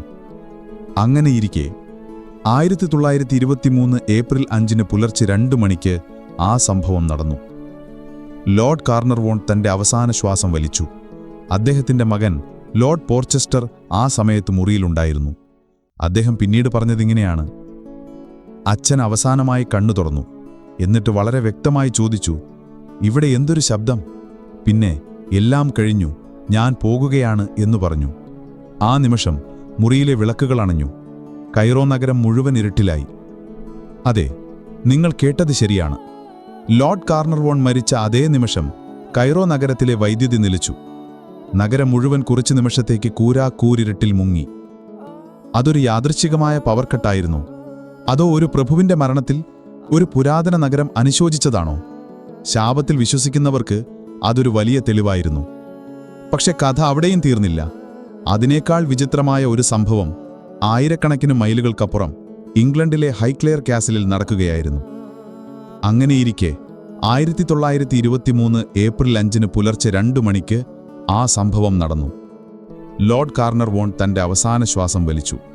അദ്ദേഹത്തിന്റെ മകൻ ലോർഡ് പോർച്ചെസ്റ്റർ ആ സമയത്ത് മുറിയിലുണ്ടായിരുന്നു. അദ്ദേഹം പിന്നീട് പറഞ്ഞതിങ്ങനെയാണ്: അച്ഛൻ അവസാനമായി കണ്ണു തുറന്നു. എന്നിട്ട് വളരെ വ്യക്തമായി ചോദിച്ചു, ഇവിടെ എന്തൊരു ശബ്ദം? പിന്നെ എല്ലാം കഴിഞ്ഞു, ഞാൻ പോകുകയാണ് എന്നു പറഞ്ഞു. ആ നിമിഷം മുറിയിലെ വിളക്കുകൾ അണഞ്ഞു. കൈറോ നഗരം മുഴുവൻ ഇരുട്ടിലായി. അതെ, നിങ്ങൾ കേട്ടത് ശരിയാണ്. ലോർഡ് കാർണർവോൺ മരിച്ച അതേ നിമിഷം കൈറോ നഗരത്തിലെ വൈദ്യുതി നിലച്ചു. നഗരം മുഴുവൻ കുറച്ചു നിമിഷത്തേക്ക് കൂരിരുട്ടിൽ മുങ്ങി. അതൊരു യാദർച്ഛികമായ പവർ കട്ടായിരുന്നോ? അതോ ഒരു പ്രഭുവിന്റെ മരണത്തിൽ ഒരു പുരാതന നഗരം അനുശോചിച്ചതാണോ? ശാപത്തിൽ വിശ്വസിക്കുന്നവർക്ക് അതൊരു വലിയ തെളിവായിരുന്നു. പക്ഷെ കഥ അവിടെയും തീർന്നില്ല. അതിനേക്കാൾ വിചിത്രമായ ഒരു സംഭവം ആയിരക്കണക്കിന് മൈലുകൾക്കപ്പുറം ഇംഗ്ലണ്ടിലെ ഹൈക്ലെയർ കാസിലിൽ നടക്കുകയായിരുന്നു. കാർണർവോൺ പ്രഭുവിന് സൂസി എന്ന പേരുള്ള അദ്ദേഹത്തിന് ഏറ്റവും പ്രിയപ്പെട്ട ഒരു ഫോക്സ് ടെറിയർ നായ ഉണ്ടായിരുന്നു. പ്രഭു ഈജിപ്തിലേക്ക് പോന്നപ്പോൾ അതിനെ കൊട്ടാരത്തിൽ നിർത്തിയിട്ടാണ് പോന്നത്. പ്രഭു മരിച്ച അതേ നിമിഷം ഏപ്രിൽ 5 പുലർച്ചെ ലണ്ടൻ സമയം നോക്കുമ്പോൾ ഹൈക്ലെയർ കാസിലിൽ ആ നായ ഒരു കാരണവുമില്ലാതെ ഉച്ചത്തിൽ ഓരിയിടാൻ തുടങ്ങി. കുറച്ചുനേരം ഓരിയിട്ടതിന് ശേഷം അത് നിലത്ത് വീണ് ചത്തു. ഈ വാർത്ത കൂടി പുറത്തു വന്നതോടെ ഫറവോയുടെ ശാപമെന്ന ആശയം ലോകമെമ്പാടും ഉറച്ചു. ഒരു കൊതുകുകടി, കൈറോവിലെ ഇരുട്ട്, പ്രിയപ്പെട്ട നായയുടെ മരണം, ഇതെല്ലാം എങ്ങനെ യാദൃശ്ചിക സംഭവങ്ങളായി എഴുതിത്തള്ളാൻ പറ്റും? ശാസ്ത്രജ്ഞന്മാരും ഡോക്ടർമാരും ഇതിനൊരു വിശദീകരണം നൽകാൻ ശ്രമിച്ചു. ലോർഡ് കാർണർവോൺ വളരെ ആരോഗ്യം കുറഞ്ഞ മനുഷ്യനായിരുന്നു. വർഷങ്ങൾക്ക് മുൻപുണ്ടായ കാറപകടം അദ്ദേഹത്തിന്റെ ശ്വാസകോശത്തെ ദുർബലമാക്കിയിരുന്നു. കൊതുകു കടിച്ച മുറിവിൽ അണുബാധയുണ്ടായത് സ്വാഭാവികമാണ്. അന്നത്തെ കാലത്ത് ആന്റിബയോട്ടിക്കുകൾ ഇല്ലാതിരുന്നതുകൊണ്ട് അങ്ങനെ ഒരു അണുബാധ മരണത്തിലേക്ക് നയിച്ചതിൽ അത്ഭുതമില്ല. കൈറോവിലെ പവർ കട്ടിനെക്കുറിച്ചും അവർക്ക് വിശദീകരണമുണ്ടായിരുന്നു. അതൊരു സാധാരണ സാങ്കേതിക തകരാറ് മാത്രം. നായയുടെ മരണമോ? അതും ഒരു യാദൃച്ഛിക സംഭവം. പക്ഷേ സാധാരണ ജനങ്ങൾക്ക് വേണ്ടത് ശാസ്ത്രീയമായ വിശദീകരണങ്ങളായിരുന്നില്ല. അവർക്ക് വേണ്ടത് ഒരു അത്ഭുത കഥയായിരുന്നു, ഒരു നിഗൂഢമായ ഭയപ്പെടുത്തുന്ന കഥ. ഫറവോയുടെ ശാപം അവർക്ക് അതാണ് നൽകിയത്. കാർട്ടർ ഈ വാർത്ത കേട്ട് തകർന്നുപോയി. തന്റെ സുഹൃത്ത്, തന്റെ സ്വപ്നങ്ങൾക്ക് ചിറക് നൽകിയ മനുഷ്യൻ ഇപ്പോൾ ജീവനോടെയില്ല. അദ്ദേഹത്തിന്റെ മരണത്തിന് താനും ഒരു കാരണക്കാരനാണോ എന്ന് കാർട്ടർ ഒരു നിമിഷം ചിന്തിച്ചുപോയി. ആ കല്ലറ തറന്നില്ലായിരുന്നെങ്കിൽ അദ്ദേഹം ഇപ്പോഴും ജീവനോടെ ഉണ്ടാകുമായിരുന്നില്ലേ? ആ കുറ്റബോധം അവനെ വേട്ടയാടാൻ തുടങ്ങി. ലോർഡ് കാർണർവോണിന്റെ മരണം ശാപകഥയുടെ തുടക്കം മാത്രമായിരുന്നു. അതൊരു വലിയ ദുരന്ത പരമ്പരയുടെ ആദ്യത്തെ കണ്ണി. ആ കല്ലറയുമായി ഏതെങ്കിലും തരത്തിൽ ബന്ധപ്പെട്ട പലരും വരും വർഷങ്ങളിൽ വിചിത്രമായ സാഹചര്യങ്ങളിൽ മരണമടയാൻ പോവുകയായിരുന്നു. ശാപം അതിന്റെ ആദ്യത്തെ ഇരയെ വീഴ്ത്തിക്കഴിഞ്ഞിരുന്നു. ഇനി അത് അടുത്തയാളെ തേടുകയായിരുന്നു. ആ കല്ലറയിലെ പുരാവസ്തുക്കൾ കൈകാര്യം ചെയ്തവർ, അത് സന്ദർശിച്ചവർ, അതിനെക്കുറിച്ച് എഴുതിയവർ ആരും സുരക്ഷിതരായിരുന്നില്ല. അതൊരൊറ്റപ്പെട്ട സംഭവമായിരുന്നെങ്കിൽ ആളുകൾ ഒരുപക്ഷെ അതങ്ങ് മറന്നേനെ. പക്ഷേ അതായിരുന്നില്ല സംഭവിച്ചത്. ആ കല്ലറയുമായി ബന്ധപ്പെട്ട ആളുകൾ ഒന്നൊന്നായി വിചിത്രമായ സാഹചര്യങ്ങളിൽ മരിക്കാൻ തുടങ്ങിയതോടെ ഫറവോയുടെ ശാപം എന്നത് വെറുമൊരു പത്രക്കഥയല്ല, മറിച്ച് ഒരു ഭീകര യാഥാർത്ഥ്യമാണെന്ന് പലരും വിശ്വസിക്കാൻ തുടങ്ങി. ഒരു മരണത്തിന്റെ ശൃംഖല, ചെയിൻ ഓഫ് ഡെത്ത് തന്നെയായിരുന്നു അത്. കാർണർവോൺ മരിച്ച് ഏതാനും മാസങ്ങൾക്കുള്ളിൽ അദ്ദേഹത്തിന്റെ സഹോദരനായ ഓബ്രി ഹെർബർട്ട് ലണ്ടനിൽ വെച്ച് പെട്ടെന്ന് മരിച്ചു. ഒരു സാധാരണ ദന്തചികിത്സയ്ക്ക് ശേഷമുണ്ടായ രക്തത്തിലെ അണുബാധയായിരുന്നു കാരണം. കാർണർവോന്റെ അതേ രോഗം. ഓബ്രി ഹെർബർട്ട് തൂത്തൻഖാമന്റെ കല്ലറ സന്ദർശിച്ചിരുന്നു. അടുത്തത് ജോർജ് ജെ ഗൂൾഡ് എന്ന അമേരിക്കൻ കോടീശ്വരനായിരുന്നു. അദ്ദേഹം കാർണർവോന്റെ ഒരു സുഹൃത്തായിരുന്നു. കല്ലറ തുറന്നതിന് ശേഷം അദ്ദേഹം അത് സന്ദർശിക്കാൻ ഈജിപ്തിലെത്തി. കാർട്ടർ അദ്ദേഹത്തിന് കല്ലറയിലെ കാഴ്ചകളെല്ലാം കാണിച്ചു കൊടുത്തു. പിറ്റേന്ന് രാവിലെ ഗൂൾഡിനെ കലശലായ പനി പിടിച്ചു. ഏതാനും മണിക്കൂറുകൾക്കുള്ളിൽ ന്യൂമോണിയ ബാധിച്ച് അദ്ദേഹം മരിച്ചു. കഥകൾ ഇവിടം കൊണ്ടും തീർന്നില്ല. ആർച്ചിബാൾഡ് ഡഗ്ലസ് റീഡ് എന്ന റേഡിയോളജിസ്റ്റ് തൂത്തൻഖാമന്റെ മമ്മി എക്സ്റേ എടുക്കുന്നതിന് മുൻപ് അത് കൈറോ മ്യൂസിയത്തിലേക്ക് കൊണ്ടുപോകുന്ന ജോലിക്ക് മേൽനോട്ടം വഹിച്ചത് അദ്ദേഹമായിരുന്നു. ജോലി പൂർത്തിയാക്കി ഇംഗ്ലണ്ടിലേക്ക് മടങ്ങിയുടൻ ഒരു അജ്ഞാത രോഗം ബാധിച്ച് അദ്ദേഹവും മരിച്ചു. കല്ലറ തുറക്കുന്ന സമയത്ത് അവിടെയുണ്ടായിരുന്ന ഈജിപ്ഷ്യൻ രാജകുടുംബാംഗമായ prince Ali Kamal Fahmy Bey മാസങ്ങൾക്ക് ശേഷം ലണ്ടനിലെ ഒരു ഹോട്ടലിൽ വെച്ച് തന്റെ ഭാര്യയുടെ വെടിയേറ്റു മരിച്ചു. ഒരു കുടുംബ വഴക്കിനിടെ സംഭവിച്ചതാണെന്നാണ് പോലീസ് പറഞ്ഞതെങ്കിലും പത്രങ്ങൾ അതിനെയും ശാപവുമായി ബന്ധിപ്പിച്ചു. കാർട്ടറിന്റെ പേഴ്സണൽ സെക്രട്ടറി ആയിരുന്ന റിച്ചാർഡ് ബെഥൽ കല്ലറയിൽ നിന്ന് കിട്ടിയ ചില പുരാവസ്തുക്കൾ സൂക്ഷിച്ചിരുന്നത് ബെഥലിന്റെ വീട്ടിലായിരുന്നു. 1929 അദ്ദേഹത്തെ തന്റെ മുറിയിൽ മരിച്ച നിലയിൽ കണ്ടെത്തി. ശ്വാസം മുട്ടിയാണ് മരിച്ചതെന്ന് പറയുന്നു. അദ്ദേഹത്തിന്റെ മരണശേഷം അദ്ദേഹത്തിന്റെ അച്ഛൻ ലോർഡ് വെസ്റ്റ്ബറി ആ പുരാവസ്തുക്കൾ സൂക്ഷിച്ചിരുന്ന മുറിയിൽ നിന്ന് ചാടി ആത്മഹത്യ ചെയ്തു. അദ്ദേഹത്തിന്റെ ശവമഞ്ചം കൊണ്ടുപോയ വാഹനമിടിച്ച് ഒരു 8 വയസ്സുകാരൻ കുട്ടിയും മരിച്ചു. ഒരൊറ്റ കുടുംബത്തിൽ 3 ദുരന്തങ്ങൾ. കാർട്ടറിന്റെ ടീമിലുണ്ടായിരുന്ന പ്രധാനികളിൽ ഒരാളായിരുന്നു ആർത്തർ മെയ്സ്. കല്ലറയിലെ ആദ്യത്തെ മുറി വൃത്തിയാക്കാനും വസ്തുക്കൾ പുറത്തെടുക്കാനും കാർട്ടറെ ഏറ്റവും കൂടുതൽ സഹായിച്ചത് മെയ്സായിരുന്നു. ശവകുടീരത്തിലേക്കുള്ള 2ാമത്തെ വാതിൽ തകർത്തതും കാർട്ടറും മെയ്സും ചേർന്നാണ്. 1928 ഒരു കാരണവുമില്ലാതെ മെയ്സിന്റെ ആരോഗ്യം ക്ഷയിക്കാൻ തുടങ്ങി. ശരീരം തളർന്നു, സംസാരിക്കാൻ കഴിയാതായി. അവസാനം അദ്ദേഹം മരണത്തിന് കീഴടങ്ങി. ആർസനിക് വിഷബാധയാറ്റതുപോലെയുള്ള ലക്ഷണങ്ങളായിരുന്നു അദ്ദേഹത്തിനെന്ന് ഡോക്ടർമാർ പറഞ്ഞു.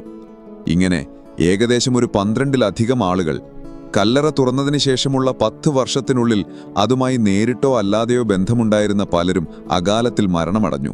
ഹൃദയാഘാതം, അജ്ഞാത രോഗങ്ങൾ, ആത്മഹത്യ, കൊലപാതകം എന്നിങ്ങനെ മരണകാരണങ്ങൾ പലതായിരുന്നെങ്കിലും അവരെയെല്ലാം ബന്ധിപ്പിക്കുന്ന ഒരൊറ്റ കണ്ണി ഉണ്ടായിരുന്നു: തൂത്തൻഖാമൻ. ഓരോ മരണം നടക്കുമ്പോഴും പത്രങ്ങൾ അത് വലിയ ആഘോഷമാക്കി.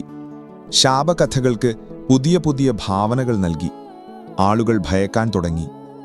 തൂത്തൻഖാമന്റെ കല്ലറയിൽ നിന്നുള്ള പുരാവസ്തുക്കൾ പ്രദർശിപ്പിക്കുന്ന മ്യൂസിയങ്ങളിൽ പോകാൻ പോലും ആളുകൾക്ക് പേടിയായി. ശാസ്ത്രലോകം ഈ കഥകളെ പുച്ഛിച്ചു തള്ളി. ഇതെല്ലാം യാദൃശ്ചികം മാത്രം.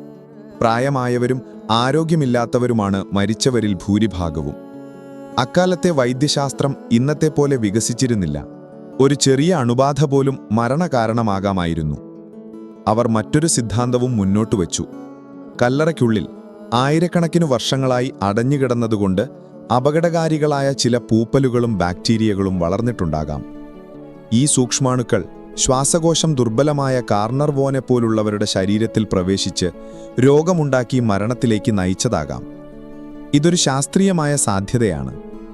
പക്ഷേ ഈ വിശദീകരണങ്ങളൊന്നും ജനങ്ങളെ തൃപ്തിപ്പെടുത്തിയില്ല. അവർക്ക് വേണ്ടത് നിഗൂഢതയായിരുന്നു. അവർ വിശ്വസിച്ചത് ആ കല്ലറയുടെ ഭിത്തിയിൽ എവിടെയോ ഇങ്ങനെ എഴുതി വച്ചിരുന്നു എന്നാണ്: death shall come on swift wings to him who disturbs the peace of the king. രാജാവിന്റെ ശാന്തിക്ക് ഭംഗം വരുത്തുന്നവന്റെ മേൽ മരണം അതിന്റെ ദ്രുതഗതിയിലുള്ള ചിറകുകളുമായി വരും. അങ്ങനെയൊരു വാചകം യഥാർത്ഥത്തിൽ കല്ലറയിൽ നിന്ന് കിട്ടിയിട്ടില്ല. അത് പത്രക്കാർ സൃഷ്ടിച്ച ഒരു ഭാവന മാത്രമായിരുന്നു. പക്ഷേ ആളുകൾ അത് വിശ്വസിച്ചു. ആ വാചകം ശാപത്തിന്റെ ഔദ്യോഗിക മുദ്രാവാക്യമായി മാറി. ഈ മരണങ്ങളെല്ലാം നടക്കുമ്പോൾ ലോകം ഒരാളെ ഉറ്റുനോക്കുന്നുണ്ടായിരുന്നു. ഈ കഥയിലെ പ്രധാന കഥാപാത്രത്തെ, ശാപത്തെ വിളിച്ചുണർത്തിയ, കല്ലറയുടെ വാതിൽ ആദ്യമായി തുറന്ന ഹൊവാർഡ് കാർട്ടറെ. ശാപം സത്യമാണെങ്കിൽ അതിൻ്റെ ആദ്യത്തെയും ഏറ്റവും വലിയതുമായ ഇര ആകേണ്ടത് കാർട്ടർ അല്ലേ? പക്ഷേ വിചിത്രമെന്ന് പറയട്ടെ, കാർട്ടറിനൊന്നും സംഭവിച്ചില്ല. ഓരോ മരണവാർത്ത കേൾക്കുമ്പോഴും അവൻ ദുഃഖിച്ചു. പക്ഷേ അവൻ്റെ ഉള്ളിൽ ഭയമുണ്ടായിരുന്നില്ല. അവൻ തൻ്റെ ജോലി തുടർന്നു. 10 വർഷത്തോളം ആ കല്ലറയിലെ അവസാനത്തെ വസ്തുവും പുറത്തെടുത്ത് രേഖപ്പെടുത്തി കൈറോ മ്യൂസിയത്തിൽ എത്തിക്കുന്നതുവരെ അവൻ ആ താഴ്വരയിൽ തന്നെ ജീവിച്ചു. ശാപകഥ ഇത്രയ്ക്ക് ഹിറ്റാവാനുള്ള ഒരു പ്രധാന കാരണമുണ്ട്. അത് വെറും മരണങ്ങളോ യാദൃശ്ചിക സംഭവങ്ങളോ ആയിരുന്നില്ല. അതിന്റെ പിന്നിൽ കല്ലിൽ കുത്തിവെച്ച പുരാതനമായ ഒരു മുന്നറിയിപ്പുണ്ടായിരുന്നു എന്നൊരു വിശ്വാസം പടർന്നു പിടിച്ചു. ആ മുന്നറിയിപ്പാണ് നമ്മൾ മുൻപ് പറഞ്ഞ ആ പ്രശസ്തമായ വാചകം, death shall come on swift wings to him who disturbs the peace of the king. രാജാവിന്റെ ശാന്തിക്ക് ഭംഗം വരുത്തുന്നവന്റെ മേൽ മരണം അതിന്റെ ദ്രുതഗതിയിലുള്ള ചിറകുകളുമായി വരും. ഈ വാചകം കേൾക്കുമ്പോൾ തന്നെ ഒരു വിറയൽ വരുന്നില്ലേ? ഒരു ഹൊറർ സിനിമയുടെ ടാഗ്ലൈൻ പോലെ. ഈ വാചകത്തിന്റെ ഉത്ഭവത്തെക്കുറിച്ച് പല കഥകളുണ്ട്. പക്ഷേ സത്യം പറഞ്ഞാൽ ഇങ്ങനെയൊരു വാചകം തൂത്തൻഖാമന്റെ കല്ലറയുടെ ഭിത്തിയിലോ അവിടെ നിന്ന് കിട്ടിയ ഒരു പാപ്പിറസ് ചുരുളിലോ ഔദ്യോഗികമായി രേഖപ്പെടുത്തിയിട്ടില്ല. പിന്നെ എങ്ങനെ ഈ വാചകം ഇത്രയ്ക്ക് പ്രശസ്തമായി? അതിന്റെ പിന്നിൽ അന്നത്തെ പത്രപ്രവർത്തകരുടെയും നോവലിസ്റ്റുകളുടെയും ഒരു വലിയ പങ്കുണ്ട്. ലോർഡ് കാർണർവോന്റെ മരണശേഷം ശാപകഥകൾക്ക് വലിയ ഡിമാൻഡായി. ആളുകൾക്ക് ഭയവും നിഗൂഢതയും നിറഞ്ഞ കഥകൾ വായിക്കാനായിരുന്നു ഇഷ്ടം. ഈ അവസരം മുതലെടുത്ത് ചില പത്രങ്ങൾ ഈ വാചകം കണ്ടെത്തിയെന്ന് റിപ്പോർട്ട് ചെയ്തു.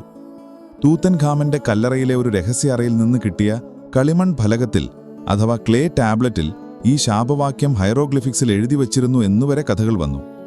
ചിലർ പറഞ്ഞത് കാർട്ടർ ഈ ഫലകം കണ്ടുപിടിച്ചെന്നും പക്ഷെ അത് പൊതുജനങ്ങളെ ഭയപ്പെടുത്തണ്ട എന്ന് കരുതി രഹസ്യമാക്കി വെച്ചതാണെന്നുമാണ്. ഇത് കാർട്ടറുടെ പ്രതിച്ഛബയ്ക്ക് ചെറിയൊരു കളങ്കം ചാർത്തുകയും ചെയ്തു. ഈ കഥയ്ക്ക് ആക്കം കൂട്ടിയത് പ്രശസ്ത നോവലിസ്റ്റായ മേരി കൊറേലിയെ പോലുള്ളവരാണ്. കാർണർവോൺ മരിക്കുന്നതിന് കുറച്ചുനാൾ മുൻപ് അവർ പത്രത്തിലൊരു കത്തെഴുതി. പുരാതന ഈജിപ്ഷ്യൻ ഗ്രന്ഥങ്ങളെ ഉദ്ധരിച്ചുകൊണ്ടവർ മുന്നറിയിപ്പ് നൽകി. രാജകീയ കല്ലറകളിൽ അതിക്രമിച്ച് കടക്കുന്നവർക്ക് ഭയാനകമായ ശിക്ഷ ലഭിക്കും. പുരാതന ഈജിപ്ഷ്യൻ പുരോഹിതന്മാർക്ക് കല്ലറകളെ സംരക്ഷിക്കാൻ മാരകമായ വിഷങ്ങളും അദൃശ്യമായ ശക്തികളെയും ഉപയോഗിക്കാൻ അറിയാമായിരുന്നു. അവരുടെ ഈ കത്ത് കാർണർവോൺ മരിക്കുന്നതിന് ശേഷം ഒരു പ്രവചനം പോലെയായി. ഇതിനെല്ലാം കടത്തിവെട്ടുന്ന ഒരു കഥ പ്രചരിപ്പിച്ചത് പുരാവസ്തു ഗവേഷകനും നോവലിസ്റ്റുമായ ആർതർ വെയ്ഗാളാണ്. അദ്ദേഹം ടൈംസ് പത്രത്തിന്റെ റിപ്പോർട്ടറായിരുന്നു. കല്ലറ തുറക്കുന്ന സമയത്ത് അദ്ദേഹം അവിടെ ഉണ്ടായിരുന്നു. കാർണർവോൺ പ്രഭു കല്ലറ തുറക്കുന്നതിന്റെ ആവേശത്തിൽ തമാശയ്ക്ക് ചുറ്റുമുള്ളവരോട് പറഞ്ഞു, എനിക്ക് 6 ആഴ്ചത്തെ ആയുസ്സുകൂടിയേ ഉള്ളൂ. ഇത് കേട്ട വെയ്ഗാൾ, അദ്ദേഹം 6 ആഴ്ചയ്ക്കുള്ളിൽ മരിച്ചാൽ ഞാൻ ഫറവോയുടെ ശാപത്തിൽ വിശ്വസിക്കുമെന്ന് തന്റെ കൂടെ ഉണ്ടായിരുന്നവരോട് പറഞ്ഞത്രേ. കൃത്യം 6 ആഴ്ച കഴിഞ്ഞപ്പോഴാണ് കാർണർവോൺ മരിക്കുന്നത്. ഈ കഥകളെല്ലാം ചേർന്നപ്പോൾ ആ എഴുതപ്പെട്ട ശാപവാക്യം ഒരു യാഥാർത്ഥ്യമായി ആളുകൾ കരുതാൻ തുടങ്ങി. പക്ഷെ കാർട്ടർ ഇതിനെയെല്ലാം ശക്തമായി നിഷേധിച്ചു. ഇതെല്ലാം വിഡ്ഢിതമാണ്, ശുദ്ധ അസംബന്ധം. കല്ലറയിൽ എവിടെയും അങ്ങനെ ഒരു ശാപവാക്യം എഴുതി വച്ചിട്ടില്ല. ആളുകളുടെ ഭാവനയും പത്രക്കാരുടെ കച്ചവട തന്ത്രവുമാണ് ഇതിനു പിന്നിൽ. കാർട്ടർ തന്റെ ഡയറിയിലും ലേഖനങ്ങളിലും ഇത് പലതവണ ആവർത്തിച്ചു. എങ്കിലും ഒരു ചെറിയ സത്യത്തിന്റെ കണിക ഈ കഥകളിലുണ്ടായിരുന്നു. തൂത്തൻഖാമന്റെ കല്ലറയിലല്ലെങ്കിലും മറ്റു ചില പുരാതന ഈജിപ്ഷ്യൻ കല്ലറകളിൽ കള്ളന്മാരെ പേടിപ്പിക്കാനുള്ള ചില മുന്നറിയിപ്പുകൾ കണ്ടെത്തിയിട്ടുണ്ട്. പക്ഷെ അവയൊന്നും ഇത്ര ഭീകരമായിരുന്നില്ല. സാധാരണയായി ഇങ്ങനെയാണ് എഴുതിയിരുന്നത്: ഈ കല്ലറയെ അശുദ്ധമാക്കുന്നവൻ തന്റെ കഴുത്ത് ഒരു പക്ഷിയെപ്പോലെ ഞാൻ പിരിച്ചൊടിക്കും, അല്ലെങ്കിൽ അവന്റെ പിൻതലമുറ ഭൂമിയിൽ ഇല്ലാതാകും. ഇതൊക്കെ കള്ളന്മാരെ മാനസികമായി തളർത്താനുള്ള ചില തന്ത്രങ്ങളായിരുന്നു. പക്ഷേ മരണം ചിറക് വിരിച്ചു വരും എന്ന ആ കാവ്യാത്മകമായ ഭീകരമായ വാചകം തൂത്തൻഖാമന്റെ പേരിൽ അങ്ങ് ഉറച്ചുപോയി. ഒരു കഥ കൂടി പ്രചാരത്തിലുണ്ട്. തൂത്തൻഖാമന്റെ ശവകുടീരത്തിലെ ഒരു മുറിയിൽ അനുബിസ് ദേവന്റെ, അതായത് മരണാനന്തര ചടങ്ങുകളുടെ ദേവന്റെ ഒരു പ്രതിമയുണ്ടായിരുന്നു. ആ പ്രതിമയുടെ താഴെ ഒരു കളിമൺ ഫലകത്തിൽ ഈ ശാപവാക്യം എഴുതി ഒരു മുദ്ര വെച്ച് സൂക്ഷിച്ചിരുന്നുവത്രേ. ആ മുദ്ര പൊട്ടിച്ചതുകൊണ്ടാണ് ശാപം പുറത്തു വന്നതെന്ന് ഒരു കൂട്ടർ വാദിച്ചു. ഈ കഥയുടെ ഏറ്റവും രസകരമായ ഭാഗം എന്തെന്നാൽ, ഈ ശാപവാക്യം യഥാർത്ഥത്തിൽ ഉണ്ടായിരുന്നോ ഇല്ലയോ എന്നത് പിന്നീട് അപ്രസക്തമായി. അതൊരു സാംസ്കാരിക പ്രതിഭാസമായി മാറി. സിനിമകൾ, നോവലുകൾ, കോമിക്കുകൾ എല്ലാത്തിലും ഈ ശാപം ഒരു പ്രധാന വിഷയമായി. ദ മമ്മി പോലുള്ള ഹോളിവുഡ് സിനിമകളുടെ എല്ലാം അടിസ്ഥാനം ഈ ശാപക്കഥയാണ്. ഒരുപക്ഷേ ആ ശാപവാക്യം ഒരു ഭൗതികമായ എഴുത്തായിരുന്നില്ല. അത് ആ കല്ലറയുടെ നിശബ്ദതയിൽ, അതിൻ്റെ അന്തരീക്ഷത്തിൽ ലയിച്ചു ചേർന്ന ഒരു അദൃശ്യമായ ഊർജമായിരുന്നിരിക്കാം. ആയിരക്കണക്കിന് വർഷത്തെ ഏകാന്തതയുടെയും സമാധാനപരമായ ഉറക്കത്തിന് ഭംഗം വന്നതിലുള്ള നിരസത്തിൻ്റെയും ഒരു മൂർത്തിഭാവം. കാർട്ടർ എത്രയൊക്കെ നിഷേധിച്ചാലും ലോകം വിശ്വസിക്കാൻ ഇഷ്ടപ്പെട്ടത് ആ എഴുതപ്പെട്ട ശാപത്തിൻ്റെ കഥയായിരുന്നു. കാരണം അതൊരു നല്ല കഥയായിരുന്നു. നിഗൂഢതയും ഭയവും സാഹസികതയും പ്രതികാരവും ചേർന്ന ഒരു കിടിലൻ കഥ. ആ ശാപവാക്യം യഥാർത്ഥത്തിലുണ്ടായിരുന്നോ അല്ലയോ എന്നത് പിന്നീട് അപ്രസക്തമായി. അതൊരു സാംസ്കാരിക പ്രതിഭാസമായി മാറി. സിനിമകൾ, നോവലുകൾ, കോമിക്കുകൾ എല്ലാത്തിലും ഈ ശാപം ഒരു പ്രധാന വിഷയമായി. ദ മമ്മി പോലുള്ള ഹോളിവുഡ് സിനിമകളുടെ എല്ലാം അടിസ്ഥാനം ഈ ശാപക്കഥയാണ്. ഒരുപക്ഷേ ആ ശാപവാക്യം ഒരു ഭൗതികമായ എഴുത്തായിരുന്നില്ല. അത് ആ കല്ലറയുടെ നിശബ്ദതയിൽ, അതിൻ്റെ അന്തരീക്ഷത്തിൽ ലയിച്ചു ചേർന്ന ഒരു അദൃശ്യമായ ഊർജമായിരുന്നിരിക്കാം. ആയിരക്കണക്കിന് വർഷത്തെ ഏകാന്തതയുടെയും സമാധാനപരമായ ഉറക്കത്തിന് ഭംഗം വന്നതിലുള്ള നിരസത്തിൻ്റെയും ഒരു മൂർത്തിഭാവം. കാർട്ടർ എത്രയൊക്കെ നിഷേധിച്ചാലും ലോകം വിശ്വസിക്കാൻ ഇഷ്ടപ്പെട്ടത് ആ എഴുതപ്പെട്ട ശാപത്തിൻ്റെ കഥയായിരുന്നു. കാരണം അതൊരു നല്ല കഥയായിരുന്നു. നിഗൂഢതയും ഭയവും സാഹസികതയും പ്രതികാരവും ചേർന്ന ഒരു കിടിലൻ കഥ. ആ ശാപവാക്യം യഥാർത്ഥത്തിലുണ്ടായിരുന്നോ അല്ലയോ എന്നത് പിന്നീട് അപ്രസക്തമായി. പക്ഷെ അതിൻ്റെ ഫലം യാഥാർത്ഥ്യമായിരുന്നു. ഒരുപാട് പേർ മരിച്ചു, ഒരുപാട് കുടുംബങ്ങൾ തകർന്നു. സ്വർണത്തിൻ്റെ തിളക്കത്തിന് മുകളിൽ മരണത്തിൻ്റെ ഒരു കറുത്ത നിഴൽ വീണു. ഈ നിഴൽ വീഴാതെ അത്ഭുതകരമായി രക്ഷപ്പെട്ട ഒരാളുണ്ടായിരുന്നു, സാക്ഷാൽ ഹൊവാർഡ് കാർട്ടർ. എന്തുകൊണ്ട്? ആ ചോദ്യത്തിൻ്റെ ഉത്തരമാണ് ഈ കഥയുടെ അവസാനത്തെ വലിയ രഹസ്യം. എന്തുകൊണ്ടാണ് കാർട്ടറെ ശാപം വെറുതെ വിട്ടത്? ഇതിന് പല സിദ്ധാന്തങ്ങളും ആളുകൾ മെനഞ്ഞു. ഓരോന്നും ഒന്നിനൊന്ന് രസകരമാണ്. സിദ്ധാന്തം 1: കാർട്ടറിന്റെ ബഹുമാനം. ശാപകഥയിൽ വിശ്വസിക്കുന്നവർ പറയുന്ന പ്രധാനപ്പെട്ട ഒരു കാരണം ഇതാണ്. കാർട്ടറിന് പുരാതന ഈജിപ്തിനോടും ഫറവോമാരോടും അങ്ങേയറ്റത്ത് ബഹുമാനമുണ്ടായിരുന്നു. അവൻ കല്ലറയെ കണ്ടത് ഒരു നിധിശേഖരമായിട്ടല്ല, മറിച്ച് ഒരു ചരിത്ര സ്മാരകമായിട്ടാണ്. ഓരോ വസ്തുവും അവൻ കൈകാര്യം ചെയ്തത് ഒരു പിഞ്ചു കുഞ്ഞിനെ പരിചരിക്കുന്നത് പോലെയായിരുന്നു, ഒരു കേടുപാടും സംഭവിക്കാതെ അതീവ ശ്രദ്ധയോടെ. ഫറവോയുടെ മമ്മിയെ അവൻ അങ്ങേയറ്റം ആദരവോടെയാണ് സമീപിച്ചത്. ഒരുപക്ഷേ തൂത്തൻഖാമന്റെ ആത്മാവിന് കാർട്ടറിന്റെ ഈ ബഹുമാനം മനസ്സിലായിട്ടുണ്ടാവാം. ഇവൻ എന്നെ നശിപ്പിക്കാൻ വന്നവനല്ല, എന്റെ കഥ ലോകത്തോട് പറയാൻ വന്നവനാണ് എന്ന് കരുതി അവനെ വെറുതെ വിട്ടതാവാം. മറ്റുള്ളവർ, പ്രത്യേകിച്ച് കാർണർവോനെ പോലുള്ളവർ, കല്ലറയെ ഒരു കച്ചവട കണ്ണോടെയാണ് കണ്ടത്. അതുകൊണ്ടായിരിക്കാം അവരെ ശാപം പിടികൂടിയത്. സിദ്ധാന്തം 2: കാർട്ടറിന്റെ കയ്യിലെ രക്ഷാകവചം. ഇതൊരു രസകരമായ കഥയാണ്. കല്ലറ തുറന്ന ദിവസം കാർട്ടറിന്റെ സുഹൃത്തായ സർ അലൻ ഗാർഡിനർ അദ്ദേഹത്തിന് ഒരു പുരാതന ഈജിപ്ഷ്യൻ ഏലസ് സമ്മാനമായി നൽകിയത്രേ. ആ ഏലസിൽ ഇങ്ങനെ എഴുതിയിരുന്നു: എന്റെ ശരീരം നിനക്കൊരു കവചമായിരിക്കും. അത് നിന്നെ വെള്ളത്തിൽ നിന്നും തീയിൽ നിന്നും എല്ലാ തിന്മകളിൽ നിന്നും സംരക്ഷിക്കും. ഈ ഏലസ് കാർട്ടർ എപ്പോഴും തന്റെ പോക്കറ്റിൽ കൊണ്ടു നടന്നിരുന്നു. ഈ ഏലസിന്റെ ശക്തി കൊണ്ടാണ് ഫറവോയുടെ ശാപം കാർട്ടറെ തൊടാതെ പോയതെന്ന് ഒരു കൂട്ടർ വിശ്വസിക്കുന്നു. സിദ്ധാന്തം 3: ശാപം ഒരു കെട്ടുകഥ. ഇതാണ് ശാസ്ത്രീയമായി ചിന്തിക്കുന്നവർ പറയുന്ന ന്യായം. ഫറവോയുടെ ശാപം എന്നൊന്ന് യഥാർത്ഥത്തിലില്ല. അതെല്ലാം പത്രക്കാർ ഊതിപ്പെരിപ്പിച്ച യാദർച്ഛിക സംഭവങ്ങൾ മാത്രമാണ്. കാർണർവോൻ മരിച്ചത് അദ്ദേഹത്തിന്റെ മോശം ആരോഗ്യം കൊണ്ടാണ്. മറ്റുള്ളവരുടെ മരണങ്ങൾക്കും അവയുടേതായ കാരണങ്ങളുണ്ട്. അതിനെയെല്ലാം ഒരുമിച്ച് ചേർത്ത് ഒരു കഥയുണ്ടാക്കിയതാണ്. കാർട്ടർ മരിക്കാതിരുന്നത് അയാൾക്ക് നല്ല ആരോഗ്യമുണ്ടായിരുന്നതുകൊണ്ടും കല്ലറയ്ക്കുള്ളിലെ പൂപ്പലുകളെയും ബാക്ടീരിയകളെയും പ്രതിരോധിക്കാനുള്ള ശേഷി ഉണ്ടായിരുന്നതുകൊണ്ടുമാണ്. ഈ സിദ്ധാന്തപ്രകാരം കാർട്ടർ അതിജീവിച്ചവനല്ല. ശാപം എന്നൊന്നില്ലാത്തതുകൊണ്ട് അവനൊരു അപകടവും സംഭവിച്ചില്ല, അത്രമാത്രം. സിദ്ധാന്തം 4. ഏകാന്തത എന്ന ശാപം. ഇതാണ് ഏറ്റവും കാവ്യാത്മകവും ദുഃഖകരവുമായൊരു സിദ്ധാന്തം. ഫറവോയുടെ ശാപം കാർട്ടറെ കൊന്നില്ലായിരിക്കാം, പക്ഷേ അതവനെ വേറൊരു രീതിയിൽ ശിക്ഷിച്ചു. ഏകാന്തതയുടെയും വിസ്മൃതിയുടെയും ഒരു ശാപം. നിങ്ങളൊന്ന് ആലോചിച്ചു നോക്കൂ. കാർട്ടർ തൻ്റെ ജീവിതത്തിലെ ഏറ്റവും വലിയ നേട്ടം കൈവരിച്ചു. ലോകം മുഴുവൻ അവൻ്റെ പേരറിഞ്ഞു. പക്ഷെ അതിനുശേഷം എന്ത്? അവൻ്റെ ജീവിതം അവിടെ സ്തംഭിച്ചുപോയി. തൂത്തൻഖാമന്റെ കല്ലറയിലെ വസ്തുക്കൾ തരംതിരിക്കുന്ന ജോലിയിൽ അവൻ അടുത്ത 10 വർഷം മുഴുകി. ആ ജോലി കഴിഞ്ഞപ്പോൾ അവൻ ഒരു സാധാരണക്കാരനായി മാറി. അവനെ ആരും പിന്നീട് വലിയ ജോലികൾക്കൊന്നും വിളിച്ചില്ല. മറ്റു ഗവേഷകർക്ക് അവനോടൊരുതരം അസൂയയായിരുന്നു. അവൻ്റെ ജീവിതം മുഴുവൻ തൂത്തൻഖാമന്റെ കല്ലറ കണ്ടെത്തിയ മനുഷ്യൻ എന്ന ഒറ്റ ലേബലിൽ ഒതുങ്ങിപ്പോയി. അവനൊരു കുടുംബമുണ്ടായിരുന്നില്ല. ഭാര്യയോ മക്കളോ ഉണ്ടായിരുന്നില്ല. സുഹൃത്തുക്കളായിരുന്ന പലരും ശാപത്തിന്റെ ഇരകളായി മരിച്ചുപോയി. കാർണർവോനിന്റെ മരണത്തോടെ അവന്റെ ഏറ്റവും വലിയ പിന്തുണയും നഷ്ടപ്പെട്ടു. അവസാന കാലത്ത് കാർട്ടർ ലണ്ടനിലെ ഒരു ചെറിയ ഫ്ലാറ്റിൽ തികച്ചും ഏകാഗിയായിട്ടാണ് ജീവിച്ചത്. അവന്റെ മഹത്തായ കണ്ടെത്തലിന്റെ ഓർമ്മകൾ അയവിരക്കി പഴയ ഫോട്ടോകൾ നോക്കി അവൻ കാലം കഴിച്ചു. അവനെ സന്ദർശിക്കാൻ അധികമാരുമുണ്ടായിരുന്നില്ല.